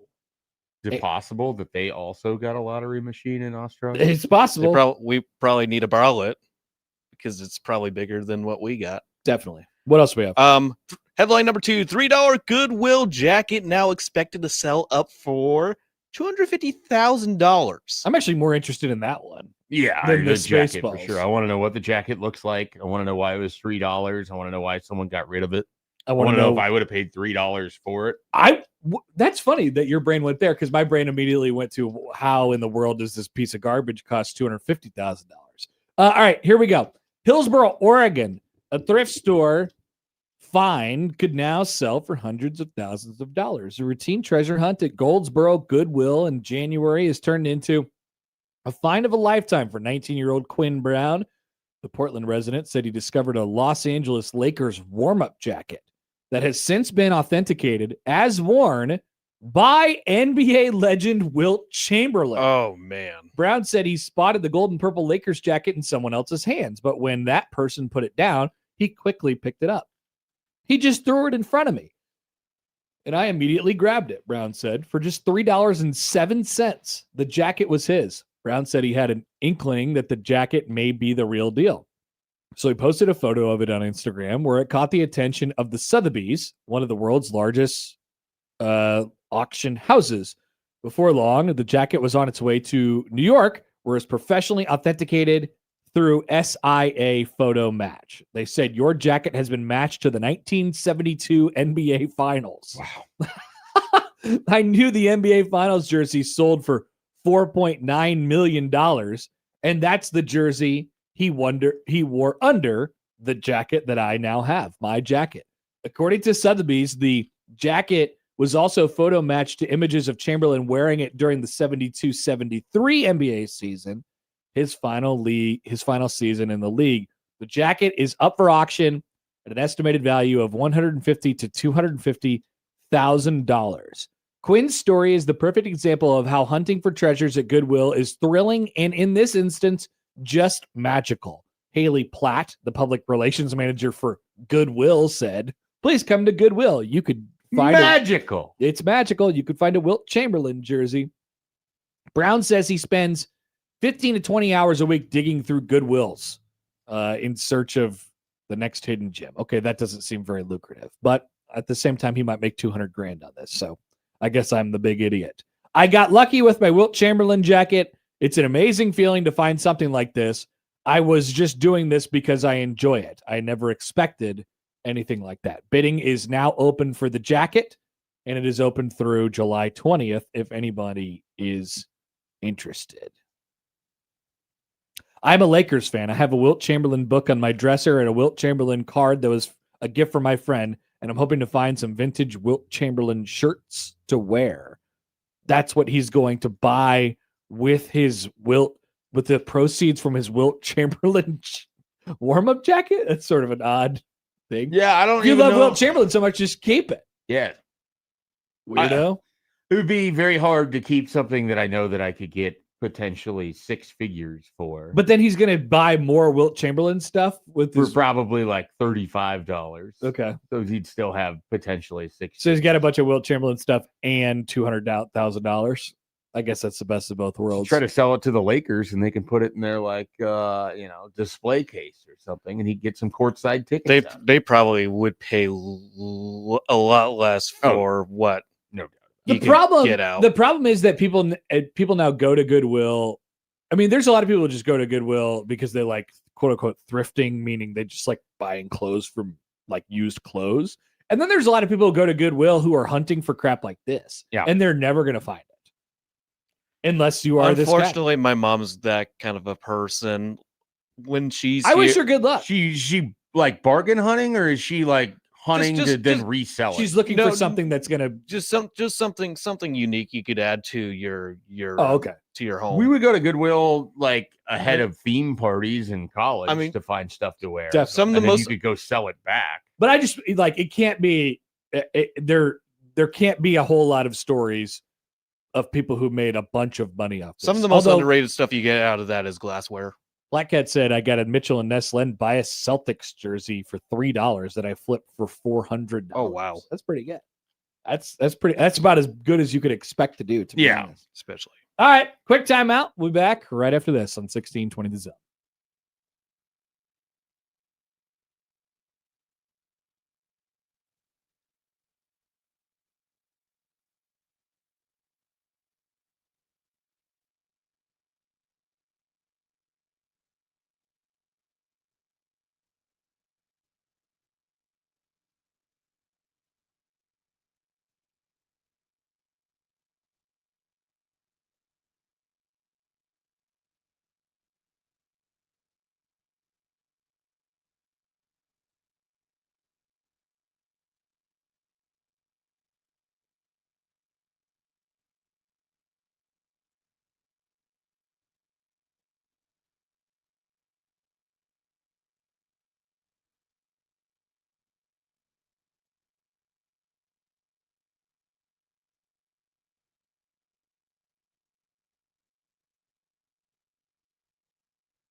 All right, halfway home on a Tuesday on Happer and Schaefer on 1620 The Zone, 1620thezone.com, the Zone Radio Network. Haven't done this in a while. Shout out to all of our folks who are listening to us out in central Nebraska.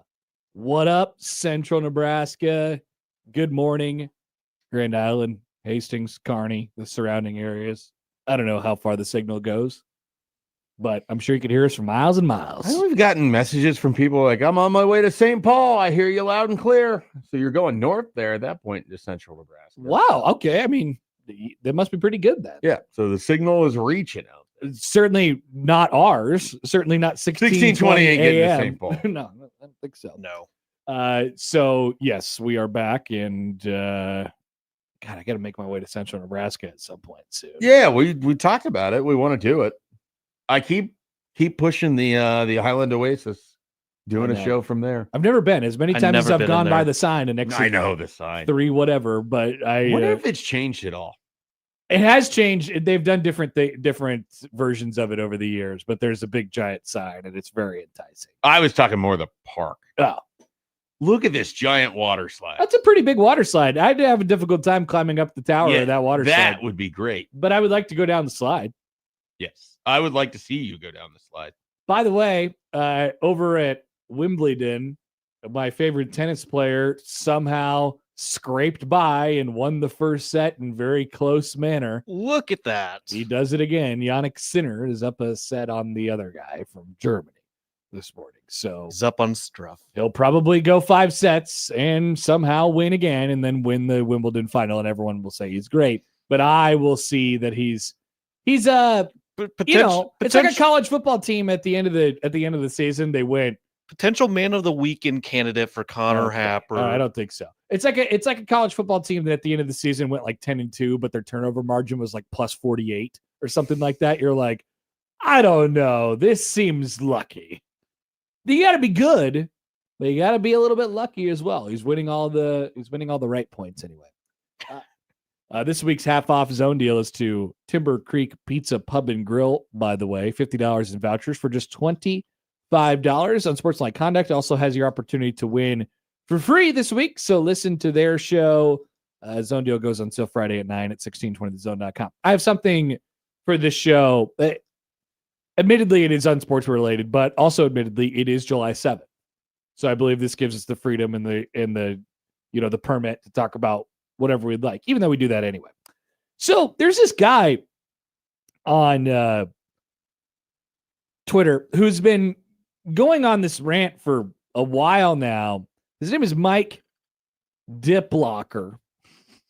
All right, stick with me. Bear with me here. He started this thread a couple of years ago and said that a recent change in human aesthetics has been the invention of baldness, as in a completely shaved head. Hair loss has always existed, but people used to just carry on with what hair remained. The idea of shaving it all off every few days would have seemed insane. That was his point from a couple of years ago. He just recently followed up on this tweet, and because apparently he saw Harry Kane, the British soccer star, the English soccer star, and he said this: "I'm calling it. Shaved heads have peaked." Harry Kane and this Tuchel guy, who's the coach of their team, I think, are bringing back the art of embracing your Norwood. These are serious times. You can't be wet shaving your entire head every couple of days. Grow up. Why is he using Harry Kane as an example? He has a receding hairline. Yeah, but okay. So Harry Kane has a receding hairline with like still thick hair on the top of it. Okay, yeah. So this is an important thing. What he's saying is you owe it as a person to just go with what you got. Sure. You cannot, he's basically saying what I say about food at restaurants. No alterations. You could cut it, you could try. Does that cut you a little bit as someone who is it altering? Does. It's a little inconsistent for me. Wow. Because I admittedly have altered what I have in a like I'm attempting to, in an effort to look better, right? Like Sure. I walk around with my hair. I look like Costanza. There's this picture of Costanza that is attached to this too, which I think is pretty funny because there was another person, I retweeted this yesterday, who took, a picture of Costanza from Seinfeld and then made him bald and gave him a beard, and he looks like way better. He does. He objectively looks way better. He looks better. Yeah, he objectively does. So this is an interesting topic for this show. We have person who is bald. We have person with receding hairline. Balding. According to this Twitter user, Schaefer, you are doing this as God intended. You are doing this the right way. Beautiful widow's peak that I have here, and Yeah. then all the loss of hair that I have up there, and then just the hat that I generally wear. Yeah. To cover all of it up. So I don't know if I'm doing it right because I wear a hat most of the time. I think that is an alteration that is acceptable probably in his world. It's more I think acceptable. For whatever reason, he's really out on shaving heads, which is odd. I don't know what it is. Yeah, I don't know. I don't understand why this would be somewhere you would draw the line in the sand, potentially.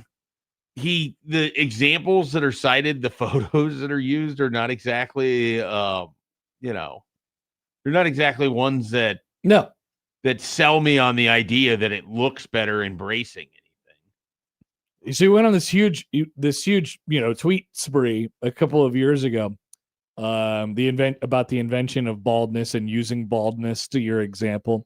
He says, not even 30 years ago, I think I only saw one tattooed woman before becoming a teenager in the late noughts.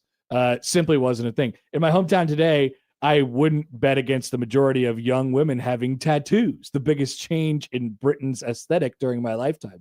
He is also, noticing the changes with people getting tattoos more often. Tattoos, shaved heads. But what he's saying is the theory is that these things have peaked and it's no longer cool anymore. And you're actually way cooler if you don't shave your head and you just go with what you got. You show off your original hairline. This is what you're required to do. I will try to grow my hair out like Harry Kane to see if I can have it nice and lush and slick it back. And did you notice every other example he has, they don't have this obnoxious front piece that I will be tortured with? Yeah, you're on an island on that one. No, it'll be an island. It'll be an island green of hair, and I hate it. I think it's so. Have you thought about I think it's possible. Have you thought about your future? Yeah, I mean, I'm basically just going to trim it down so it's like I probably won't ever grow it out because the differences in like where this will you ever go completely the other way? I don't think I will attempt shaving it for a while. I think we're just gonna let it go where it goes.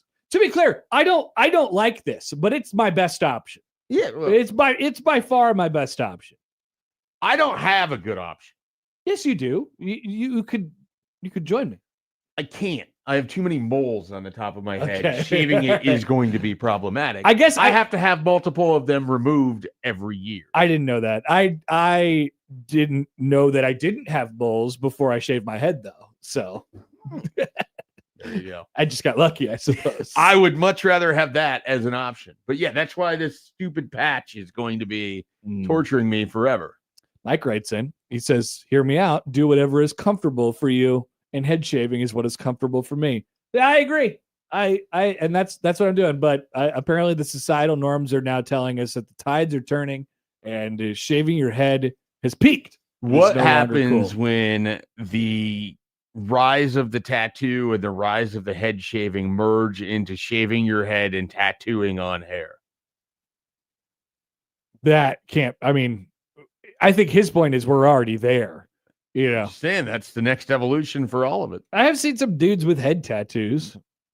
There's not a significant amount of the population of head tattoos, but no, certainly more people than I ever would have imagined as a child have wanted to tattoo a part of their face or head. That is most certainly true. Yeah, that is most certain. I don't think I will ever fall in that. I just wanted you guys to know what the people are saying and where the trends are headed. I am mostly curious as if you feel like you need to be consistent with your food take and your hairs. Like, why do those have to be in balance? You know together? what we were talking about yesterday. So they don't.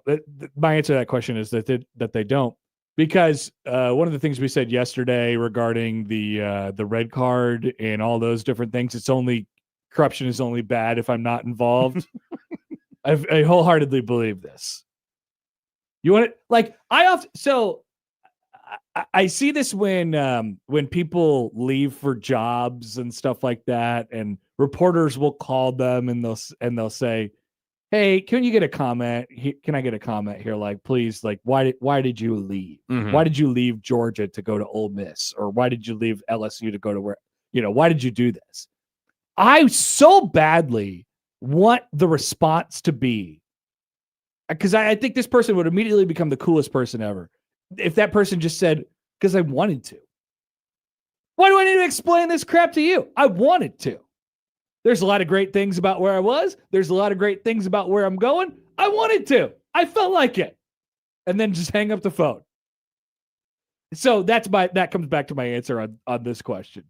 You shave your head because you want to. I want to. That's a good reason. If you didn't want to and you were shaving your head, I'd have a lot of questions. I keep it consistent. There's certain things that I believe in principle on. I keep it consistent in the food ordering at restaurants and stuff like that, because I like it. I want to. Okay? I'm not doing it to prove anybody right or wrong or anything like that. I'm not doing anything for any other reason other than I like it. This feels so much like a segment. Just a segment called I Want To, and it's you explaining something that you do that you feel like you take whatever level of scorn or, people might look at you a little bit sideways, and it's just, I want to. Joey, when he takes 3.5 hour naps in the afternoon, I want to. And I want to do it now. Yeah, it's like JG Wentworth. I want my money and I want it now. That's right. What other reason do I need? Yeah, I like it. Like I said, that could be a good segment. I need it now. Actually, it'd be great if people emailed in and they would tell you what they want to. Please send us an email. Yeah, we'd be happy to read them. It is July 7th. Connor, Mike, or Joey at 1620zone.com. Send us something that you do that you get scorned for, and you just want to tell people, "Hey, look, I like doing this because I like." You just want to scream, "I want to." I like it. I want to. It's either I like it or I want to. Yeah, I want to is probably better because it sounds more childish. I want to. I want to. All right. Tiers list day. Apparently it is, and I am interested in this tiers list. NFL quarterback tiers. One thing that Schaefer and I love talking about is NFL quarterbacks and where they stand in comparison to other NFL quarterbacks. And so CBS Sports has done a nice listy list for us within the last week, and they've given us something to talk about. Here is tier 1. Now, I don't know that these are power ranked. They're not ranked inside the tiers. I don't understand why they're listed as they are, but okay, whatever. Maybe they're listed in random order, most recent. I don't know. I don't know. Here are the top tier quarterbacks in the NFL. There are 5 of them. Patrick Mahomes, Josh Allen, Lamar Jackson, Joe Burrow, and Matt Stafford. Yeah, I feel like Matt Stafford's 2025 is doing a lot of work there, but it was an amazing season, and they, by all accounts, were the best team throughout most of it. Tier 2 borderline stars: Jalen Hurts, Sam Darnold, Caleb Williams, Bo Nix, Jaden Daniels, Jared Goff, Brock Purdy, Jordan Love, Justin Herbert, Dak Prescott, Drake May, Trevor Lawrence. There are some giant tier. There are some people that do not belong in that tier. Yeah, who are we ejecting from this tier? I'm ejecting Jalen Hurts from this tier. I'm ejecting Sam Darnold from this tier. I'm ejecting Bo Nix from this tier. I'm ejecting Jaden Daniels from this tier. I'm ejecting Brock Purdy from this tier. I'm ejecting. That's about it. Those are like 4 guys I just ejected from that tier. I think that's fair. You could make a case that Jared Goff probably shouldn't be in the tier, but his numbers are pretty good. Yeah, Yeah, there's a lot of names in here where it's like, okay, I have a very different view of this quarterback than Star. I feel like the tiers are too big. And a lot of the ones you ejected, it's not because they're bad. It's just that they aren't stars. They're just like I don't think highly competent, good quarterback. I don't think Trevor Lawrence belongs in the same tier as what's the most drastic example I could find of this? I assume Darnold. Probably Darnold, maybe Purdy, I guess. But yeah, you get the point. Like I just don't think they belong in the same category of player. I think you get more specific here. It once again just shows like outside of those first four, which for me is always, you know, Allen, Holmes, Mahomes, Jackson, and Burrow. Like outside of that, and again, Stafford being in this first tier, you go back and you look at his previous 4 years before this, his high of touchdowns is 23. So like a little over the top. Stafford gets put in on longevity. Ceremonial. Yeah. And I think that's fair, but I mean, he proved it last year. Like when it works, it's really good. And there's also another thing that happens with these lists sometimes, and like sometimes people when they make them, they're like, who do you want right now? And then you have the inference of, oh, who do I want for right now for like the next 5 years? And obviously the answer is not Matt Stafford in that category. And so he gets dinged for that. Then there is the promising prospects tier. Promising, I'm going to put in quotation marks with some of these guys. We have Jackson Fart. We have Tyler Shuck. We have Cam Ward. We have Malik Willis. Yeah, out of that tier, the one guy I would be like the most excited about is Malik Willis. I feel like I'm on an island on that. Yeah, I'm not particularly excited about Malik Willis. I'm excited for him. He had a fantastic couple of years as a backup for the Packers. He should be. I want to see what it looks like. They're going to be awful. Yeah, they're going to be. They're going to be awful, but I don't think it's going to be because of him. No, it's not going to be because of him. He's just put in a really bad situation. Somebody will have to die but he'll sign the contract. He'll sign the contract to be a part of it, but he's not going to be the reason. No, Joey, I agree with you. Like, good for him, sure, but they're going to be bad, and he's going to be bad. Yeah, I'm just saying if I was ranking this, it would go Willis, Shuck, and then I don't care between Ward and Dart. My number one out of the four is Ward for sure. Really? Yes.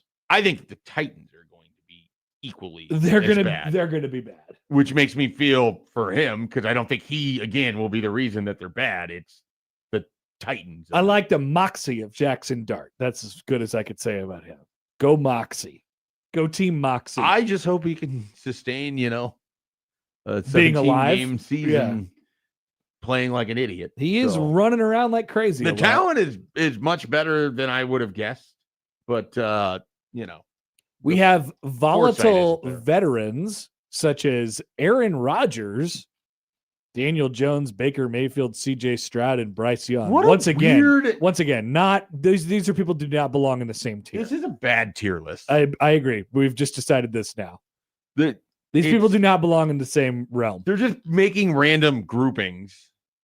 I guess that's what a tier list is. At no point am I putting Baker Mayfield and Aaron Rodgers in the same tier in terms of what they're doing for their team. No.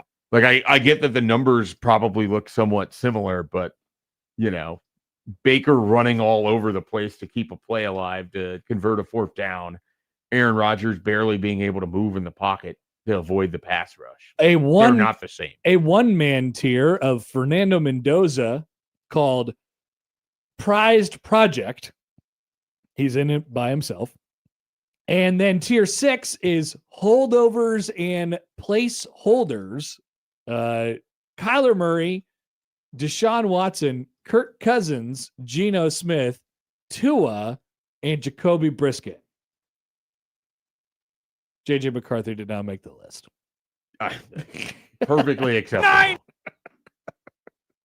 Yeah, I mean that's a group that I don't know. There's not very I almost feel bad for Jacoby Brissett that he has to be the best out of all of those guys because I think Murray is going to have a good year. I've seen enough information to know that Jacoby Brissett can be a very serviceable quarterback for you for 10 games, but that's as much as you want him to be your quarterback for. Not if you're the Cardinals. Not if you're the Cardinals, who apparently he was holding out from I'm surprised you were calling him Brissett, not Brisket. I did. I called him Brisket at first, and then Yeah, you didn't he react, did. so I just went. I went, I'm I sorry. went with the different one.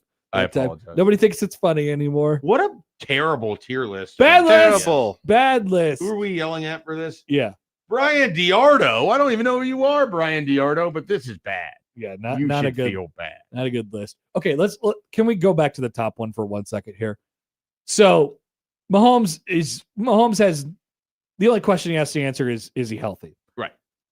Josh Allen, I don't feel like the chances are getting much better of him winning a Super Bowl at this point. All right. If you were ranking those 5 quarterbacks for the 2026 season, what does that ranking look like of the top 5? Like how good they're going to be, or who do I want on a blank regular You can team? pick between those two things.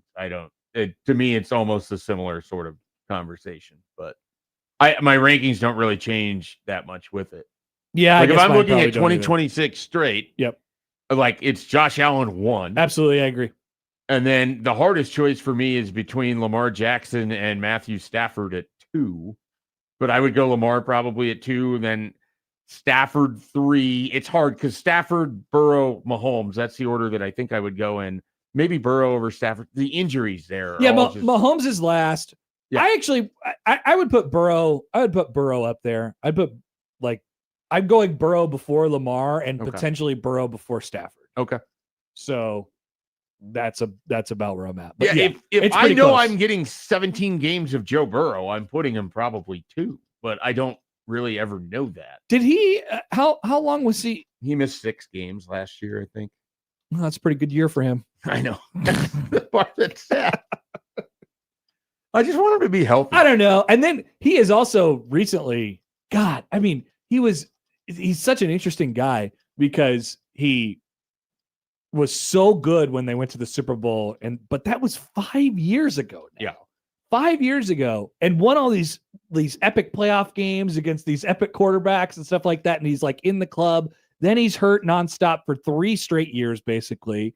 And then, the last 2, if he has been playing, he's been kind of, I think he's been helped because the quarterback who comes in behind him is so astronomically terrible all the time. And his defense sucks all the time. And so he is, don't aggregate this. He is kind of like a numbers. He's like a stat merchant a little bit. Yeah. Like he gets so many yards because he has great receivers and a horrible defense. And so he has to always have the ball and always score when he's healthy. And he, for the most part, is always doing that. But there's very few guys in the league who I'd rather have doing it than Joe Burrow. Yeah. It's weird. I don't like, he is such an interesting case. For me, study. it's either 2 in Allen and Jackson or potentially 3 right now with Stafford. But again, with Stafford's back and everything, I could easily make the case for Joe Burrow. But, he did play 17 games in 2024. He's had 3 years. He only played 8 last year. So he played 10 in 2020, ACL tear. I don't remember what it was in 23. Was that the turf toe one? And then yes. Yeah, 2025 was a wrist was a wrist. Maybe the turf toe was this year in 2023. There was something with like his foot. Yeah. It was his ankle or Yeah. something The turf like toe might have been this past season. Yeah, that sounds right. It was like a turf toe and a foot thing. Yeah, it was like 2 or 3 games into the season. Right. He missed a good chunk. All right. So a couple comments from you all on quarterbacks. Cats Are Funny writes in, stop carrying water for loser Justin Herbert. I mean, He I don't is- know that I'm carrying water. I think he's Yeah, a I don't top think 10. any of us. I think he's even a top talked 10 about it. quarterback in the NFL, and he's closer to 10 than he is 5. He's just on a terrible franchise, and that's kind of why he's not highly regarded. They were pretty good. Yeah. I I say this: he's tough as hell, and he's got a massive arm. You know who to So blame? Brandon Staley I would. for the first 4 years of his for career. Yeah. ruining a good chunk of his. I would career. take Justin Herbert as the quarterback of my team and be pretty good with that. I would too. It's how you build everything else around him. I don't know what you're going to win. Like, I don't know how good he is compared to the top 5 guys that we just mentioned. Sure. But he's a very good NFL quarterback. Sorry for carrying water for him. Sean writes in, I think you guys are crazy not thinking Purdy is second tier. Look at his numbers plus all the injuries he's had to deal with all of his teammates. That's one guy that you and I have discussed over the last, several years, really. Like, I think I'm higher on him than you are. Probably. I just didn't think he belonged in that tier with the borderline star. Like, I would take Brock Purdy on my team too. I like Brock Purdy. I don't think he's going to tank you, and I think that has plenty of value in the NFL. But if I get Brock Purdy, do I get Kyle Shanahan play caller? Right. Or do I get the collection of everything around him that's really good? Like, I think he's like, would he win a Super Bowl? He's clearly an NFL starting quarterback. Would he take the Raiders to the playoffs? Yeah. I don't think so. Like, I think he's good, but there's a point to where a lot of it to me is Shanahan more than it is Purdy. Yeah, I don't disagree. And that's not to take away from him, but it's like the team didn't drop off that severely when Mac Jones was their quarterback. And then you put him against an elite defense, and Seattle shut down Brock Purdy. Like, they took him away. They made him look like Sam Darnold. Yeah, there's levels to this bleep, as they say. Right. And so that's where it's like when people are like, oh, I would definitely take Brock Purdy over Sam Darnold. It's like, I don't know that that's that easy for me.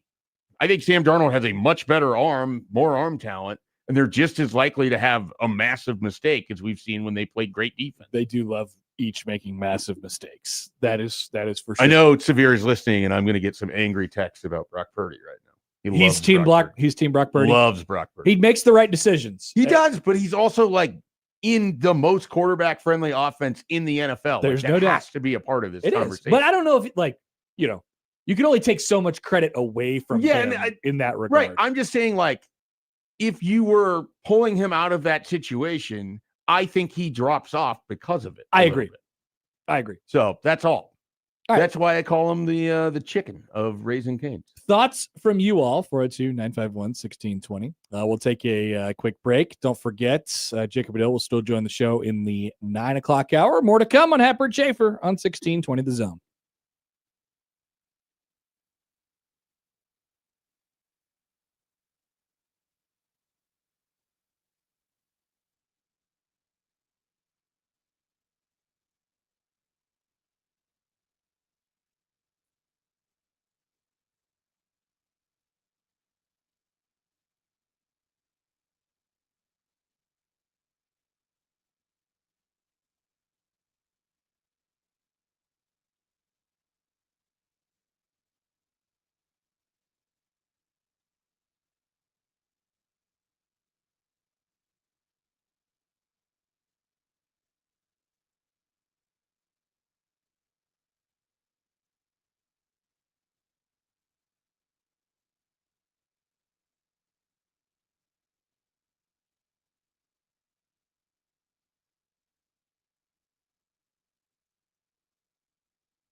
I know you guys, both of you, were looking forward to this, but unfortunately, I'm gonna have to wait. There will not be a Taylor Swift, Travis Kelce wedding movie. What? Yeah, I know. Wow. Pretty surprising. This is according to TMZ. Multiple outlets are reporting that the couple has no plans to release a public project about their Madison Square Garden nuptials, despite professional film crews being present. What are they going to do with all that? Just keep it? They're just going to hold it for a bidding war and then sell it. I guess they're going to wait 15 years, and then for the next pandemic, they'll just release a 10-part series on ESPN for people. Joey, do not give them that idea. First of all, do not say next pandemic. That is enraging. I mean, that's what they did with Joey. Last Dance. I have a prediction. Oh my God, Joey, no, Joey. I am famously preparing for the next Great Depression, the next 1928, 26. I have a safe. You're prepared for everything. 1929. Thank you. You're kidding. Thank you, Schaefer. There were signs before. We failed to heed the warnings. In that prediction of already anger-inducing of a 10-part series looking back on this wedding, not as angry as the idea that there would be another global pandemic that results in the world shutting down. Yeah, that would be miserable. We could get I would be willing to watch a 10-part series to ensure that the global pandemic does not happen. Security scanned guests they had their phones confiscated, and they scanned guests for Meta smart glasses and other potential hidden cameras before they walked into the arena. So no slow-mo replay for Dean Blandino to look at. Well, you don't have to scan guests if you trust the 3,000 people that you invite to your close private ceremony. They could have invited like 40 people and probably had an easier time doing. Doesn't MSG use like facial recognition for people going into for events for like wrestling, the basketball games, and hockey? I think they have the capability. Yes. I think they do. So I'm wondering if that was put in place for this particular wedding, this particular big event. Don't worry. In the great city of New York. I bet Dean Blandino has Meta glasses that he was trying to sneak in. Well, he has no tape to review. I mean, if he's not watching slow-mo video at all times, I don't know what. He probably can't breathe. Well, I did see a picture or two on Twitter from the wedding. Like someone snuck in a picture and posted on social media. It hasn't been taken down yet. It's been up there. It's been up there for a few days. If you just type in their wedding, you'll see something there. But I don't see Dean Blandino in the picture. I like to imagine that they had the receiving line where every one of their guests came through and congratulated them after they had gotten married. And it was a mile long. And I'm now just wondering, after the hey, congrats, what is Dean Blandino and Taylor Swift talking about? Yeah, like do you think she ever just like shocks them with a hey, what happens in this scenario? What happens? She paints a really vivid scenario. This happens to everybody at every wedding, even if you're the bride of the groom. Like, let's just do it from that perspective. You're the bride of the groom. It's your own wedding, and inevitably there was one or two people, or maybe more, that you just straight up have never met before because they're a friend of a friend or their family, whatever it might be that you just have not met before. And that person will likely, hopefully, come up to you. It's proper etiquette to come up to you, the bride of the groom, during the wedding and say, hey, I am, sister whatever's cousin. What does Dean Blandino do? He's probably explaining her the touchback rule for whenever a receiver fumbles the ball before entering in the end zone and the ball falls through past the end zone. Hi, I'm Dean Blandino. I'm the Fox NFL rules analyst. Hey, Dean, I've always wanted to talk to you. What is a catch? Hey, Dean, what happens if my husband fumbles the football before reaching the end zone? The ball just crosses the plane. If it's coming loose, it's a touchback. Can you educate me that, Dean? I have a stupid rule to tell you about. There's probably a picture of that out somewhere. Dean, can you explain what it means by that they can legally do a drop kick in the NFL? What is this? Yeah. You're never going to believe. Wait, Dean, there's there's offsides Grab on the another offense. Drink. I'll tell you after you have another drink. Can we get another Mai Tai? So I'd imagine the conversation went something like that. Nice job. I would have to assume. Dean Blandino, and I'm hopeful that he got whatever he wanted out of the situation. I have seen it. I have another college basketball story that we haven't got to over the last couple of days that is crazy. We'll get to in just a second, but I've just seen a tweet from John Rothstein.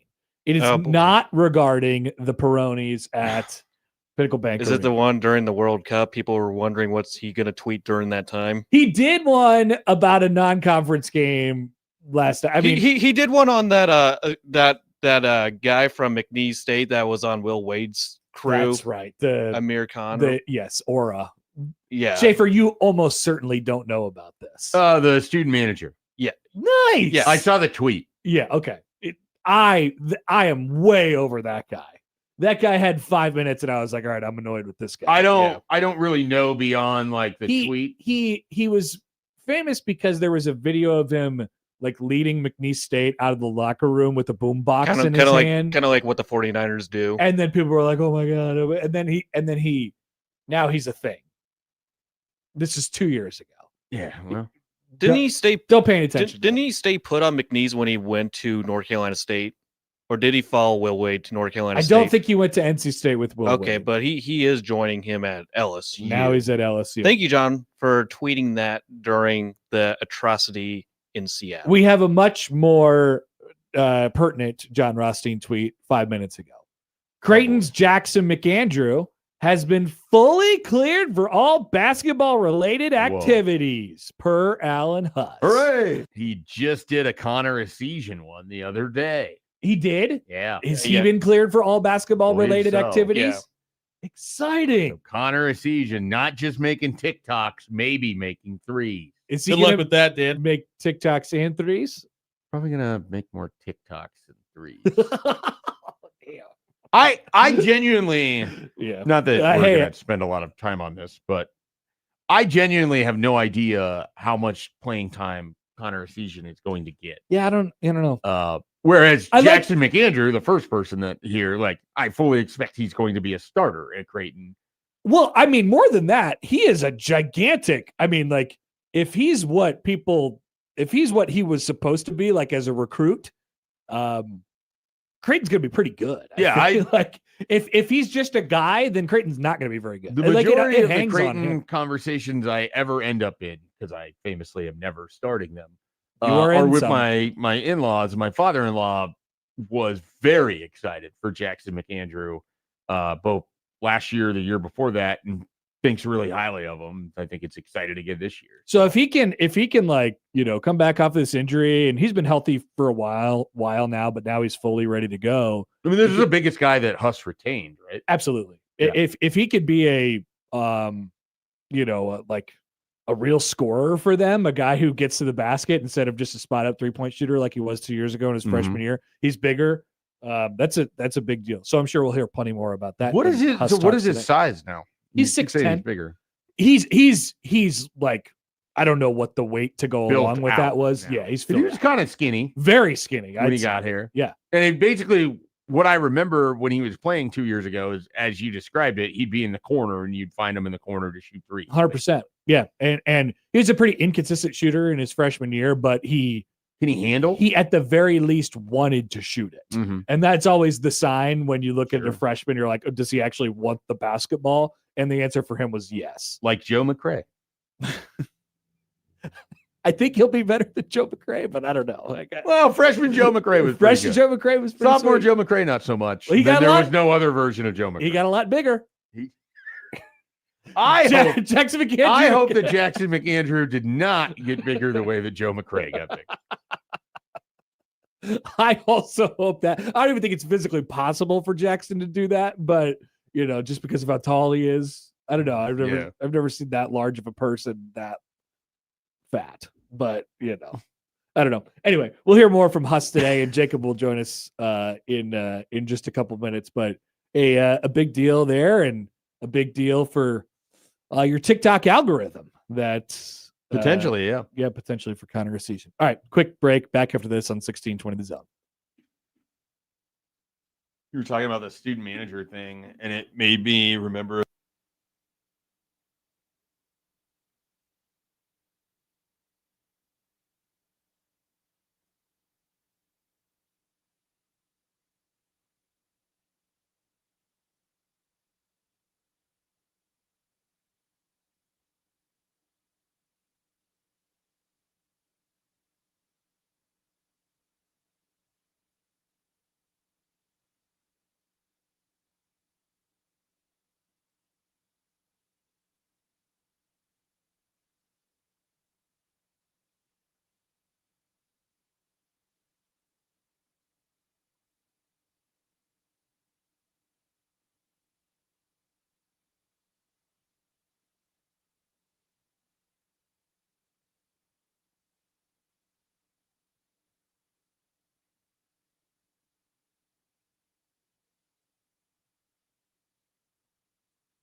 Have you heard the story of Kerr Kriisa? I would imagine. No, I haven't seen that. Okay, thank you. I'd imagine a former college basketball. Well, I guess he ran out of eligibility too, right? Kirk Played on a Kriisa. number of teams. Many teams. Well, he was indicted on Monday in an alleged $2.2 million fraud scheme per the Department of Justice. According to the DOJ, Kriisa allegedly carried out a scheme to obtain nearly $2.2 million from multiple victims using false representations, fabricated identities, and deceptive communications. He played 6 college basketball seasons, including last year at Cincinnati. He also played at Kentucky. He also played at West Virginia. And I think that may have been it. He was in the transfer portal 100 times. And he was a pretty highly thought of basketball player, pretty highly sought after, to the point where I saw some tweets yesterday. So when he transferred, he was at Arizona first. When he transferred from Arizona, he was a huge target. And so I unearthed yesterday a tweet from Robin Washut on March 28th of 2023 about Nebraska's pursuit of Kerr Kriisa. And it's I mean, like, he was a huge target. And he had apparently visited Lincoln and did an Instagram story and, showed all the snacks and crap that they put out for him on his bed when he got to his hotel room, and said swash, SWOSH, swash. And then it just started a never-ending line of people saying swash. Okay. Somebody was dreaming. There was somebody in the comments to that Robin tweet that was dreaming of a roster that looked like this for the 2024 season. Remember, this is the team that they went to the tournament. Yeah, went to the tournament. Kriisa, Hepburn, Salas, Trout would be the most athletic team in the country, someone said. I would not put Isaac Trout in the most athletic. Now, that's a few years before he sort of filled out, I suppose. No, this was after his first year at Virginia. Okay, so then he filled out that first year. Yeah, he's one of those guys that looked a lot different in high school than he looks now. Very much so. Turned into a far different player than I think about those he was highlights of he's playing at Grand Island and just Yeah. what he looks like now. So, all right. Hepburn, Salas, Trout, Yes. Kriisa, Yes. and they're not going to play with a fifth player. They are just going to have 4. Wow. That, according to So this Booney. guy actually predicted Nebraska would have 4 on the court before it happened. That's right. He's a visionary. Nice job, Schaefer. Nice. It's right there. How do you done? My team's on the floor. It's I Kerr love that Kriisa. I Chucky love that line Hepburn, from Gene Hackman so much. Hunter Salas, and Isaac Trout. So the indictment on Kriisa alleges that Kriisa portrayed various individuals, including fake contacts and family members, and falsely claimed that he and his family were in danger. Financial fraud schemes erode trust and cause real harm to victims who believe they were helping someone in need. Our office will continue to pursue individuals who exploit others through deception. We're committed to holding them accountable for their actions, says U.S. Attorney Matthew L. Harvey in a release. The indictment includes the details of several text messages and emails that Kriisa sent to victims, highlighted by one written agreement from the former player who had agreed to repay a victim $100,000 by February of 2026. However, that never happened. Kriisa was limited to 9 games at Kentucky, blah, blah, blah, blah, blah. He was considered a top European player in 2020 before signing with Arizona. Basically, dude was going around the country to a variety of different places where he'd played college basketball, around where he played college basketball, and asking people for money because he was telling people His that alleged sick mother. Yeah, he needed help in a variety of different ways, and apparently was successful in doing so to the tune of more than $2 million. So kind of forgot what he looked like. I pull open the profile here on ESPN, and nice little mustache for Kerr Kriisa here. Mm-hmm. His best year was the year that he ended up going to West Virginia over Nebraska. That's right. where Yeah. he had 11 points, shot 42% from the field, 42% from three. So mainly just out there as a 3-point specialist. Mike writes in, identity theft is not, there's no laughing. Identity theft is not a joke, Jim. That's basically what Kirk Carissa was doing, except for it to him, it was a joke. Unfortunately, it appears as if he'll have to spend some time with Prison Mike Oh, no. into Clink Did he? with the Dementors. Well, he Creed Bratton Is he might be going to there. jail? Nah, well, I mean, he's been indicted. Probably learned some things I'm from being Creed. indicted. I'm being indicted. What is the actual penalty? I would imagine jail, right? You can't do identity theft for $2 million. Yeah, you never know with these sort of like crimes how they actually want to go about punishing it with. I sort of- suppose. Well, not that He was like, it isn't extradited to jail-worthy. West Virginia. Like he was Yeah. extradited Yeah, from where that's- he's at. It's pretty real. Well, that's a big deal. It's definitely a big deal. They sent him out there like, get him out of here.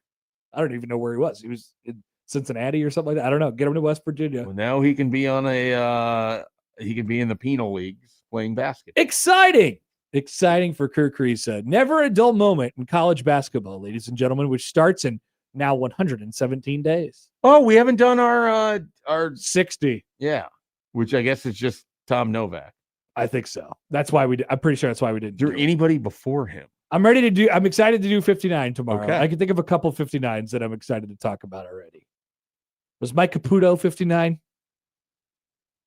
Man, that sounds right. It really feels does. right. It felt right when I said it. Felt Not right just out- because I'm wearing this Millard North shirt either. I know. I was thinking Miller North. I was looking at you. I was like, ooh, Mike Caputo. I bet he was number 59. Or was he like 50? 58. So close. So when we get there on Friday or whatever, we'll have Mike Caputo. All right. We'll take a break. We'll come back 9 o'clock hour after this on 1620 The Zone.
The Heartland Pride Parade is in Omaha on July 18th, bringing our community get together for visibility, joy, connection, and belonging in downtown Omaha. We're proud to be one of the radio sponsors of this year's Heartland Pride Parade. Nikki from Sweet 98.5, our dear friend, is emceeing the parade, which is very, very exciting. So the long route, which of course you could find all the information at heartlandpride.org, but go check it out. It should be a fun day down there, and plenty of representatives from our building, including us at 1620 The Zone, will be down there celebrating. Okay, so we were talking about recruiting rankings earlier, and we're mentioning some of the, well, we weren't talking about the rankings in particular, but the wide receivers that Nebraska had gotten over the years and kind of how they panned out. Every once in a while, it's fun to sort of just take a peek in at a particular class and see, hey, how's this going? Poorly? Is it going well? Is it going very poorly? How often have you just said, hey, this is going very well? With a recruiting class? Yeah, not often. It's been a while. The build always feels good. It's the actual, payoff where things And I think therein lies the reason why people don't like to, they like to say that they don't care about recruiting, because they know that 2/3 of it is not going to contribute literally at all to your program, which is probably the case. Especially in the portal era, where you're going to end up with your sometimes impactful players coming out of the portal, but it's still, especially the way Nebraska has to build, you still have to be able to do it with high school players as well. And the 2024 class, really kind of fascinating because it's a big year ahead for a few of these guys. And, some of them, Ja'Cory Barney, Donovan Jones, Vincent Shavers have already sort of more meaningfully contributed. A lot of them, we don't know what they are. Dylan Raiola is already gone. That was your highest rated guy out of this class. Carter Nelson, your next highest rated guy, number 49 in the country for 24/7 Sports in the 2024 class. Yeah. We have no idea what he is. I do. Right. Well, you have an idea of what he's going to be, which is basically not going to turn out to be the number 49 player in the 2024 Most class. Definitely. I've given up on that. I'm a little bit more, I wouldn't even say optimistic, because it's not optimism. It's more like curious if there's some way that they can work him into stuff. The problem for him continues to be he's not like you said, the best ability is availability. He's now missed, like similar to Thomas Fedoni, missed multiple springs. The guy that didn't grow up like as a blocking tight end, so he can't really help you out a ton as an inline blocker. I just wish that there was all that about his athleticism, and I'm certain he is a great athlete in, we've seen him do very athletic things, just not on a Saturday wearing scarlet and cream. Yeah. Whenever I watch him, I'm like, this is a really good athlete. I don't see that. Yeah, I mean, he's a multi, like, all-state record holder in track. Right, that's what I mean. So it's like it's there, but it hasn't. And then, like, I watched him play football. I watched him play basketball. It is 100% there. It has not translated to 11-man football. And a lot of that is, this is a guy that played quarterback in high school. It's a guy that played safety in high school. He's now having to move 270-pound defensive linemen, or have to get a linebacker out of the hole, or then needs to be able to withstand a hit from a 225-pound safety or whatever it is. One of the biggest challenges of prognosticating with recruits, how are they physically going to hold up when it's just an entirely different caliber of player that you're going against? I mean, all the respect in the world to the 8-man football here in Nebraska, you're not going to get a lot of guys that are not quite as going to be playing demanding on Saturdays in the Big Ten. Yeah. So, especially when you're Carter Nelson, you're bigger than everybody else. Right. You can just run over everybody. I am fascinated if Dana Holgerson has ways to utilize him in the red zone. Like, I just think there's things that they can do. We saw it his freshman year. I think they had a couple of those sort of play action, quick passes to him in the slot inside the red zone to try to get him the ball a little bit more. Did they even run a play where he was under center or something at one point? Yes, I believe so. And then they scrapped that, never ran it again. I've just never felt like I was excited when he had the ball in his hand. Sure. You know? Well, you haven't had a lot of reason to. And Yeah. what do we think? If Tyjon Lindsey had 15 catches and Malachi Coleman had 8 catches, Oh, how many catches for Carter Nelson? and he just wrapped up his second season. Yeah, he basically redshirted this past year because he didn't play that many. I'm gonna say one because he had that touchdown catch. Is that his only catch? No, he has 12 catches. 12. He had 10 as a freshman for 86 yards and a touchdown. Yeah. 2 last year for 11 yards. He got that touchdown early in the season. He caught the 24. touchdown. I want to say It's like a slant. Was that Northern Iowa? I believe it was. The touchdown came against Northern Iowa Nice. on a slant. Yeah, so that's definitely a guy. I mean, that's a all right. What do you find for him to be able to master? You know, and then there's guys like that in that class as well. Willis McGahee, what does he end up doing? Yeah, there's a guy that they were really excited about. They felt okay that they weren't going to have Prince Will because he was leaving because Willis McGahee had been more productive of the two of them. At that point, Prince Will goes on to be one of the best pass rushers in the SEC. Looking at it this way, it's just, you know, I don't think there's a big star here in this class at all. I mean, you mentioned the best opportunities that Nebraska has for that is Barney. Yeah, And it's Barney. It's Barney for sure.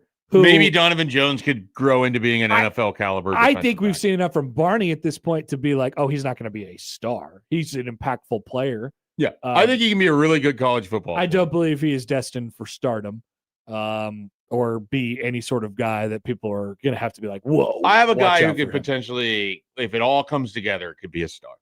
Okay. Quinn Clark. I think he has the highest potential of anybody here. I don't know whether he's going to get there or not. Nobody, other than maybe Carter Nelson, physically looked like him. We know that he has tremendous athletic ability.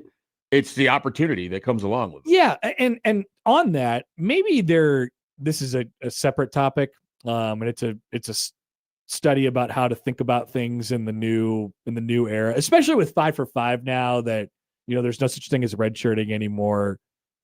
I don't write guys off, but if you haven't really flashed at all, and it's got to be more than a flash, really. Like you have to be kind of a player who's in the rotation and semi-productive at some point, barring catastrophic injury in both seasons.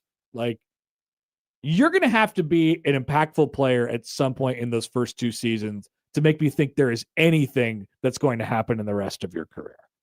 I'm not writing these guys off for the chance of them being impactful players, but you know, when they get them, we somehow go through the motion every single time of, oh, well, you know, they're going to be a star.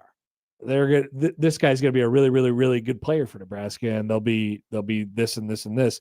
Well, turns out that's just not the truth. The majority of the class just ends up being mildly impactful, and then most of it aside from that ends up being just gone and not even existing in the program whatsoever. And there's like one potential star in these classes. If you don't do something by the end of your second year, I'm just going to forget about you. Yeah. Like maybe that's harsh. But I think for the most part, it's pretty much held true. In an era where you're having this much player movement and the portal, I don't think that's a unfair statement. Now, there's just different things at different positions where some of it is going to take more time. If an offensive lineman hasn't done anything by his second year, that's different to me than, like, you know, if you have a linebacker who hasn't seen the field yet 2 years in and you're not exactly loaded at the position, probably a little more concerned. Absolutely. There's definitely an opportunity. You're a running back and you haven't seen the field and you're 2 years in, I'm concerned there at that point in time. So it's definitely position, but I take your larger point and kind of agree with it. The challenge with that, though, is if you're Nebraska and you want to be a development program, like Quinn Clark is right at the spot where this is a year where you're hoping 3 years in, 6'5", 225 pounds. This is the point where you can deploy him in the red zone and have him be a potentially impactful player for you. Whether it happens that way or not, I don't know. You went out and you got Quasi Gilmer. You have Ja'Cory Barney, who's already been mentioned here. You have Isaiah Hunter, who you believe is an impact player. Like, is the opportunity going to be there for Quinn Clark? I don't know. So Yeah, I mean, my guess would be no. I mean, And I don't know, but he's one of those guys where it's like, I would. So I always make this point too, and I feel like it's really pertinent around this time of the year when we start dreaming about, we oftentimes look at it from the perspective in the shoes of the individual player and like what's this person's track and path, and we often say, oh well, get him on the field this year, maybe get him some red zone opportunities or whatever it might be, I mean, a touchdown or something like that. But I think it's important to remember that when we actually get into the season, the stuff that matters is winning the football games, Right? And they're not thinking about, oh, well, we need to get this guy on the right development track. They probably should be in the back of their minds thinking about that more I think globally. it needs to work in conjunction. But once you get into the season, it's like, yeah, I got my 32 guys and this is my team and I'm going with it. I hope they have a lot more than 32 guys. Whatever. But I know it. Yeah. I totally understand what you're saying, but I think it has to work in conjunction where it's like Quinn Clark can help us win because there's things that he can do on the football field that we can utilize. Mm-hmm. Whether it's he's able to catch 47 passes and 600 yards and 5 touchdowns, unlikely. But can he catch 25 passes and be really valuable in some situational football? Absolutely. Like that's the kind of gear that I think he's capable of having. Is You there have to enough have guys like opportunity? that. Yeah, and so that's where it comes in of like, okay, Is he going to have 25 catches, and how much of the share of catches, like how many passes did Nebraska complete last year? Well, I mean, just to make it simple, 25 catches is roughly 2 a game. So it's not like we're talking about a huge amount. Here's another way to think about it. So that's one way to think about it. The other way to think about it is Nebraska completed 260 passes, which has to be low compared to previous. 260 passes last year. So let's just say there's 300 passes to be caught all year long. How many of them are going to go to Ja'Cory Barney? How many of them are going to go to Isaiah Hunter? How many of them are going to go to Quasi Gilmer? How many of them are going to go to Luke Lindenmeyer? How many of them are going to go to Janiron Bonner? How many of them are going to go to Cortez Mills and whoever else is after that? And how many are left? And are there 25 for Quinn Clark? Probably not. It just depends on obviously it depends on health. It depends on if he's able to establish himself early. Like I think he's higher in the pecking order than a Cortez Mills and a Janiron Bonner in terms of the passing game, like actually seeking to target somebody. Probably in line with Lindenmeyer, as Lindenmeyer would be your fourth behind those other 3 wide receivers. I would put Quinn Clark probably 4th or 5th, like right there in terms of your pass catchers. Now, what that means with running backs, how many passes Anthony Calandria can actually complete. Those are all things, what this offense actually is supposed to look like and do. These are all things we don't know yet. And so it's hard to extrapolate it out. I just think like Quinn Clark, you could see there's something there. I know that Holgerson has talked about him. I think they're going to try to utilize him more. I just don't think it means he's going to be amazing this year, but that's a guy that I just think the arrow is up. You hope to see the progress with it. Yeah. And then, you don't need to go get a transfer portal wide receiver because you have Quinn Clark for next year. Sure. And that is how it works out in an ideal world. I can't sit here and be like, oh, well, that guy's going to he's going to catch 30 balls this year because, I mean, I don't know. The guys come out of nowhere all the time. There's no doubt about it. Well, especially at that position of places. Yeah, and so you're right. It's just about how much sort of opportunity there is for whoever else to go around. But the problem and the larger point of even this conversation is there's not that many of those guys in this 2024 class. I mean, you've already had a number of people leave. Mentioned Raiola. Keona Davis is gone. He was a contributor early on. Roger Gradney, a 4-star in this class, gone. Davon Hall, gone. Isaiah McMorris, gone. Evan Taylor, gone. Ian Flint, gone. Xander Ruggiero, gone. So then what's left? We haven't even mentioned his name. He was number 3 player in the class, Grant Bricks. It seems like he's maybe been passed up already by some of the guys that they went out and got. And I don't know that he's Jeep Wade's sort of choice on the offensive line. So I don't know what it looks like for Grant Bricks moving forward. Preston Talmua seems higher in the pecking order than Grant Bricks. Maybe that's a guy that we see. Kalen's in your kind of backup quarterback carousel here. Ashton Murphy, I don't know that we've heard a lot of. Caleb Benning is going to be involved in special teams and the back end of the secondary. We're getting a Gibson Pyle, a name you don't hear much about. Braylon Prude, Mario Buford, Keelan Smith. There's a lot of guys where I don't even know if they're on the roster anymore. Well, they are, but they're both on the roster and they're not on the depth chart in one of the top 3 lines. Yeah. Like this is where this class needs to be sort of ascending, and it doesn't feel like it's going to be doing that. One thing here from YouTube, Matthew says that's kind of a dumb take, more focused on winning than developing during the season. How are we going to win if we aren't continually developing off season and during the season? I mean, obviously you're doing it in the back. It's something that's going on in the background all the time, but that's the point. You're not consciously thinking about, oh, okay, I need to get this guy on the field because it would be awesome for his development. You're thinking about, while you're coaching a game, you're thinking about, how do I get a yard? How do I get a first down? How do I get a touchdown? I think you're not thinking about, oh man. The point that you're making is that last year it wasn't, hey, we need to get Mekhi Nelson and Isaiah Mosey some run. It's we have to have Emmett Johnson in this game because we're trailing at Maryland. Right. And I say this knowing that, there's guys that's the point that I felt like you were pop trying to make. Completely. There's guys who pop in and out throughout the year and whatever it is. But yeah, your guys are going to be your guys. That doesn't mean that there's not impactful players that aren't your 70 catch guys or your 200 carry guys, whatever. There's definitely impactful players outside of that. Let's take a quick timeout. We'll be back with Jacob Padilla coming up next on 1620 The Zone.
Go, Pack, go. Go, Pack, go. Go, Pack, go. Jacob Padilla, Herd at Sports, your source for Creighton hoops and Packers banter. Jacob Padilla on Happer and Schaefer, 1620, The Zone. And tennis takes, Yannick Sinner takes, who once again will.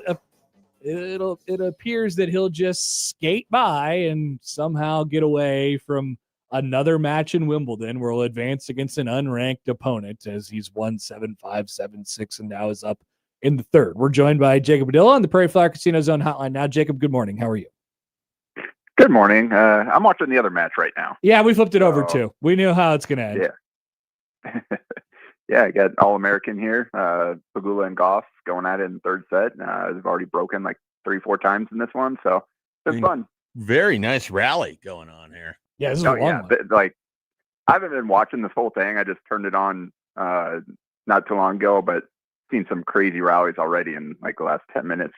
Today, Jacob, so I think we're going to actually talk Creighton basketball today because I don't think we have any like lingering NBA things that we need to discuss. Where do you want LeBron to sign? Where do you think LeBron will sign? So I guess Wendy's reporting everyone thinks he's going to Cleveland, which I don't really want. Just like what I care about the basketball fit more than anything, I guess, at this point. And I don't love like him and Harden and Mitchell together with the two bigs. And I guess having Mobley and Allen as a back line defensively kind of insulates him a little bit. And then he can share the playmaking load with those guys. So it's not terrible. It's not as bad as Miami where there just seems a whole lot of overlap there. And Minnesota seems really fun. I just doesn't seem like he's going to go there and live there for his potentially last season. It'd be really amazing to me if he chose the Timberwolves as where he would finish his career. I think basketball wise, it makes the most sense in that like you put him on that team and they probably got a realistic belief that they can make a deep run even in the West. Do they have enough to get over San Antonio or OKC? I don't know. It's not a sure thing. So it's like there's still a challenge there. And like if they do pull that off, like that's really meaningful. And just again, defensively, he's got McDaniels and Gobert there to kind of protect him on that end, let him kind of just play free safety and not have to be locked in every possession or guard the other team's best wing. And then you've got a couple playmakers with Ant and LaMelo, but guys that can also shoot the ball and can play off him a little bit. And he slots right into the power forward spot, which is what they need. It's kind of what he is at this point in his career. You can still have him run the offense a little bit, but just defensively, he's probably best guarding forwards at this point. So that makes the most sense. The LeBron and Steph playing together is still kind of fun and intriguing to me at this stage in their careers. Even obviously we've seen it on Team USA, but like that one, I think we'll see kind of how the whole picture would come together. I guess we probably won't see if the Cleveland thing is true, but it's interesting. I don't know that there's a perfect fit for everything. It'll ultimately come down to kind of just what he prioritizes, I guess, and what that happiness, I guess, really is. Yeah. Well, we were talking about the other day. It doesn't feel like he's chasing rings, which I had kind of hoped for him at this point in his career. But I don't know what direction he wants to take it. But I guess we will find out. Jacob Padilla from Herd at Sports is with us. All right, we have Creighton basketball media availability today. This is exciting. We somehow got into. Oh, I know how, because Rothstein did a tweet about Jackson McAndrew, and you would not have seen this because I think you blocked him or something like that. He blocked me. Oh yeah, that's right. He blocked you. But Jackson McAndrew I don't know if he is even a swing piece, the most important piece and the greatest sort of spread on good to bad and what Creighton could be this year, he's got to be the most important figure outside of the new coach on this team, right? Yeah, I think the swing piece are kind of the one, and there's Goff finishing it off. I think he's the one that can kind of determine their ceiling and like what they can really be. I think you look at this roster and it makes sense, especially for how they want to play. But like, where's the kind of the all conference upside? You got a lot of solid, like proven college players, but do you have any stars? And you kind of need that. Yep. So it's like, are they just going to be a solid team, like middle of the pack team that wins the games they should and struggles against the elite teams? Or do they have a little bit more in them? And I think McAndrew is the one, just because of kind of the unknown and the fact that we didn't get to see him kind of make that leap from the tail end of his freshman year when he was doing some really good things to his sophomore year. And so now an entire year off, which kind of hurts your development. But on the other hand, he spent a lot of time in strength and conditioning, which is ultimately what he needed to unlock more of his game. Like, the skill set has always been there since high school. It's just he wasn't strong enough, wasn't quite athletic enough to really weaponize it at the high major level just yet. So if he can hold his own a little bit more physically and kind of unlock some more of that skill, there's got a chance there for him to kind of be that guy. Will he make that leap this year? I don't know. Again, we haven't seen him play competitive basketball. I mean, even the 4 games we saw, he was a shell of himself because of the injury. Yep. Was already holding him back at that point. So he's kind of the ultimate. Like, I don't think we're going to see BJ Davis come in and average 17 a game. Like, Wes Enos, I think he's going to be a good fit for this team. Like, he was one of South Florida's leading scorers and had a good year there. But like, I don't think he's going to be more productive at Creighton necessarily making this leap this year than he was at South Florida.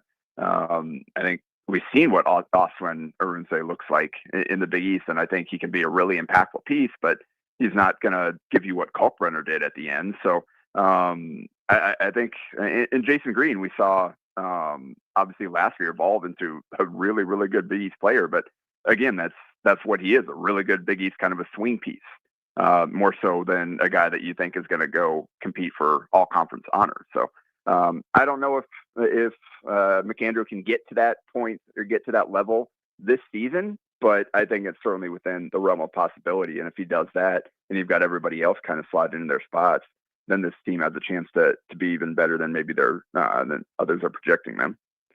Jacob, where did CJ Reef come from? The newest Creighton commitment. This is a guy that far enough off the radar. There's not like recruiting profiles of him, but clearly a target that Creighton wanted to add to their 2027 class. Yeah, I think it's kind of more of a kind of a program kid necessarily than a guy they're expecting to come in and make a big impact. And I think they're trying to like structure their roster moving forward to where they've got some guys that are going to stick around in a few years and help the culture and potentially contribute, as opposed to getting like 15 guys that all think they need to be playing 20 plus minutes a game. And that's where obviously last year, Greg McDermott wanted to kind of focus more on depth after kind of that Auburn game and running into the buzzsaw there and just not feeling like they had enough. So they kind of swung the other way and ended up getting too many guys last year. And obviously injuries put a lot of that depth into play, but it never quite clicked last year. And you had a handful of guys out there that could have been in the rotation that maybe weren't at times. And it was a tough time figuring out, all right, who are our best 8 to 10. And so I think they're going to focus on, they're going to obviously still be impactful or aggressive in the transfer portal to add really good fits. But I think they also want to kind of balance the roster with younger guys that are going to contribute on the practice floor and stick around in the program and be good teammates and everything like that. And then see what they can develop into further down the road as kind of the team develops, especially now with kind of more runway with the 5 for 5. And so I think he's probably not a guy that we're going to see on the court early in his Creighton career, but I think they like just the cultural fit, and I think he likes it at Creighton too, it seems. Hey, speaking of 5 for 5, you also cover Nebraska volleyball, and they're one of the first things that you think about when the 5 for 5 rule comes up because of their, incredible rising senior class that they have right now, 4th year class, I guess I should say. What do you think on how that picture looks for this year and beyond for the roster, and then just the bottleneck that it could potentially create if it is the case where a couple of them stay along for their 5th year or maybe more? Yeah, I mean, looking at it right now, it doesn't seem like there's any kind of grandfathering clause in this time like they did with the roster limits in terms of the 5 for 5. Like, I haven't seen anything about that. No, it doesn't look like it. You look at it right now, and they've got 15 players slated to be on the roster next year, plus the 4 seniors that could choose to come back. So that gets you one over the limit. So something's going to have to give. Can't just bring literally everybody back this time, which is what they've done every year. I mean, not every year, but like the 2 years under Danny Bus from Kelly, they've kept everybody. No transfers out. So it'll be interesting to see kind of what those decisions are, is which of those seniors choose to come back for a 5th year. Are there any of them that are ready to move on and to pursue their professional goals and their USA volleyball goals and things like that? I think we've talked about before, like back during the COVID eligibility, Nebraska had Maddie Kubik, I think it was, and a couple of players there that could have come back for a 5th year, but they decided not to and decided to move on because they were ready to go and take on the next phase. And Nebraska also had players that were waiting their turn and ready and coming in, and really good players that were slated to step in. And so they decided I think both sides decided just kind of move on instead of bringing them back for that extra year.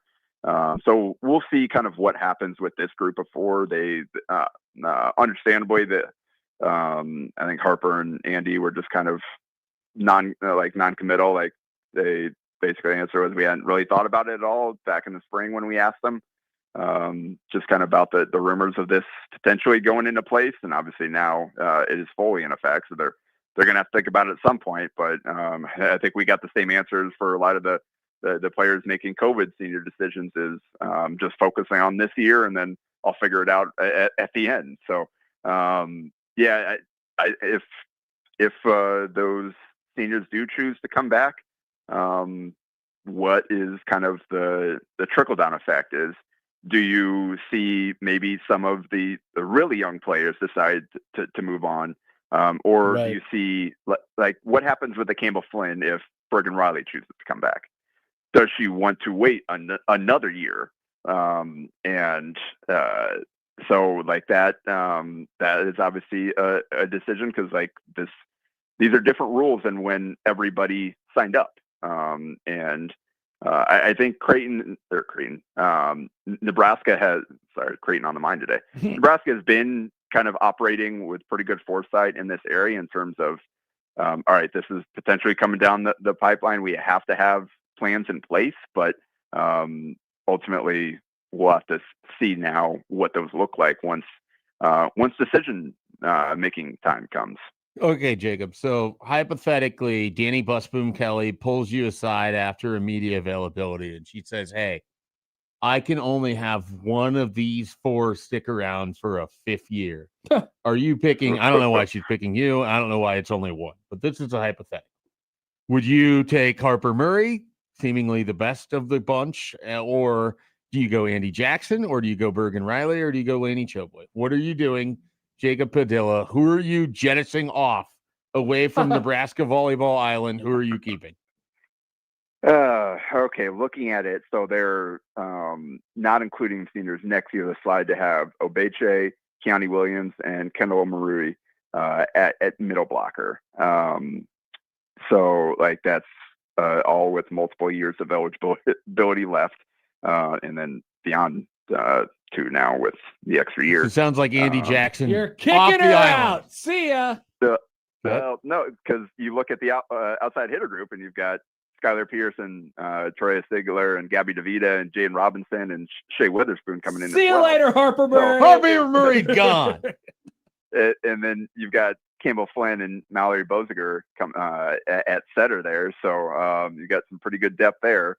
You've got Olivia Mauk, Carrie Leinbach, Hua Lacona, and Mallory Johnson at kind of defensive specials libero. So they got depth pretty much everywhere. I guess I mean ultimately Danny's gonna have to decide which I guess how Not Danny, you. She's asking you, Jacob. I know. I'm just saying, like the part of the calculus in this group is like, how do you feel about those players coming up, and can like which position group is farthest off from what they would lose would have to be part of the calculus, I would think.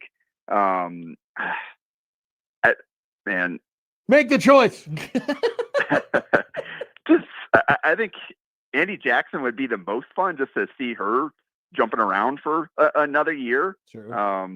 I don't know. Like, I think you might just go the setter though if you have only one. That's what I would choice. I think it's Bergen Riley. Yeah, I would agree. I have no rationale other than It's an all-American center. Yeah. Yeah, They're all Americans. I mean, but they're all Americans. But you And, can, like, I don't know. Yeah, I mean, Andy Jackson probably has as good a argument as anybody for like the best in the country at her position. And like she is such an outlier in terms of physical ability. It's like, yeah, you'd love to have another year of that, even if you feel great about what's coming up behind her. And you kind of, if they're super high on Campbell Flynn again, like, do you lose her if Bergen comes back for another year? And then you're relying on, after this year, you're relying on Boesiger as a second-year player, and then coming in. So, like, I don't know. It's going to be interesting because, like, that is kind of the trickle-down effect is, like, what I think that's the biggest question is what happens with Campbell Flynn if Bergen Riley comes back. But I think that's something that they would be willing to deal with if you get your captain and All-American for a fifth year. No doubt. Jacob Padilla from Her Dad he Sports. never answered the question. I say think Andy Jackson? I think he said Bergen. I said Okay. Bergen. Bergen. Yeah. All right. Everyone's going Bergen. Mark it down. We're going with Bergen. I like to be thorough. I'm just talking through the whole question. He does. We do know that about Jacob. All right, Jacob. See you later. All right, back at Jacob Padilla from Her Dad Sports, covering Creighton basketball later on this afternoon. And then volleyball practice will start in like 2 weeks, like real life practice. So it's happening.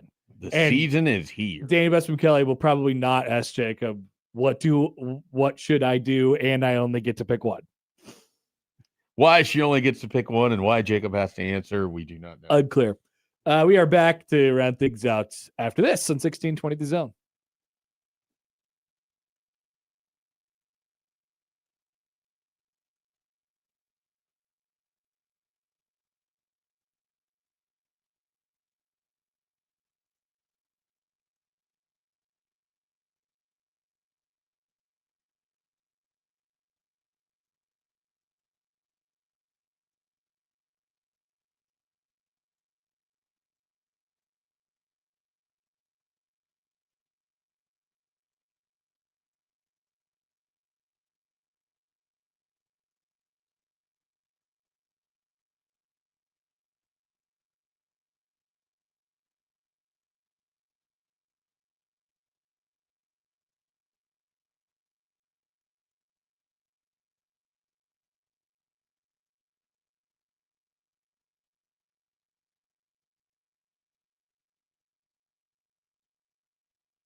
All right, listen up, Michael. Severe birthdays. Happy birthday, Ringo Starr. Ringo Starr is how old today? He's got to be 84, Good 85. guess. 86? He is 86, yeah. Happy birthday, Hasbullah. Do you know who Hasbullah is? No. Oh, I think I know who. He's a little guy from Turkey. Yep, I know. He's 24. Happy birthday, What does he Hasbullah. do for being a little guy? He's kind of He's a on meme. Instagram. He's kind of a meme. Yeah. Sorry. I'm so not prepared for just like why is he a notable person? Oh, he's an He's on influencer. Instagram. He's on Instagram. Happy He does birthday TikTok. to Lisa Leslie. Basketball player. That is what she is most famous for, yes. 52? Good guess. 54. Okay. Happy birthday, Jim Gaffigan. Comedian. Comedian. Famous. Oh God, he's got to be. Let's say 61. 60. Nice Okay. job. Good job by you. I found some more. That website I is like guessing this because it's. I have to go back to when I first realized this person existed, and then determine what their age might have been at that point, and then do the math on it. let's see if I could find a couple more here. Happy birthday to Okay, we did Jim Gaffigan already. Oh, happy birthday to Chuck Knobloch. Happy birthday, Chuck Knobloch. Okay. How old are you today? So let's say Chuck Knobloch's 57. 62. 89. 58. 36. Man, 58. one off again. Chuck Knobloch. Only is got one 58 exact so today. far out of this. Ringo. Let's see. Come on, give me one more good one before we get out of here. Feels like not a notable birthday day. Happy birthday to a great Kansas City Royal, John Buck. Okay, we talked about John Buck the other day. I got traded to the Royals from the Astros in the Beltran deal. Yeah. Let's say that John Buck is 48. John Buck today turns 46. Man, And also turning 46 today is Michelle Kwan. okay, Happy birthday, Michelle that would have been a Kwan. hard one to guess. Yeah, I think so too. That's about it. Okay. Happy birthday, Michelle Kwan. Happy birthday. Texter from the 402 writes in, it's my birthday. Happy birthday, 402. Happy birthday, birthday. Texter. Oh, interesting. Cindelard writes in, you guys should do a period of this segment where you tell us the most famous people who died today in the history of the anti-birthday segment. The anti-birthday is death, I Death. suppose. Be gone. Death Day. Famous people who died on today. I bet there's a way to Google that. If you give me a second. Yeah, that would be an interesting little bit. It would be. I like the spin Just on go this. look. Famous- Sindelar, who I've met. Sindelar, who you've met. Yes. Famous deaths Your friend. on I July. don't know if Sindelar thinks we're friends yet. I'd like to be his friend. I would say you Even guys- though I would think insulted so. him If upon he meeting him. if he's engaging a lot in the chat, I would think so. Sindelar is a friend of many. I would say he would be a friend. Has anybody died? There is a list of the famous people dying on today, and it's just do I know anybody? That is ultimately the question. King Edward the First. Robert Downey Sr. Okay, that's Robert Downey Sr. the died father of Robert Downey Jr. on this day famously. in 2021. Sadly. Okay. That's kind Arthur of Conan Doyle created Sherlock Holmes. There you go. He died on today. What year? He died in 1930. 1930. Some guy named Joseph Suck. Joseph Sock or Suck, Joey. S-U-K. Oh, But like it's USA Soccer. Yeah, but Joseph They're is terrible. Joseph is spelled They're my terrible. actual name. Oh, okay. There you go. All right. Well, that's it for us today. If you missed anything, 1620thezone.com is where you can find it. Crossover with Young Matt is coming up next.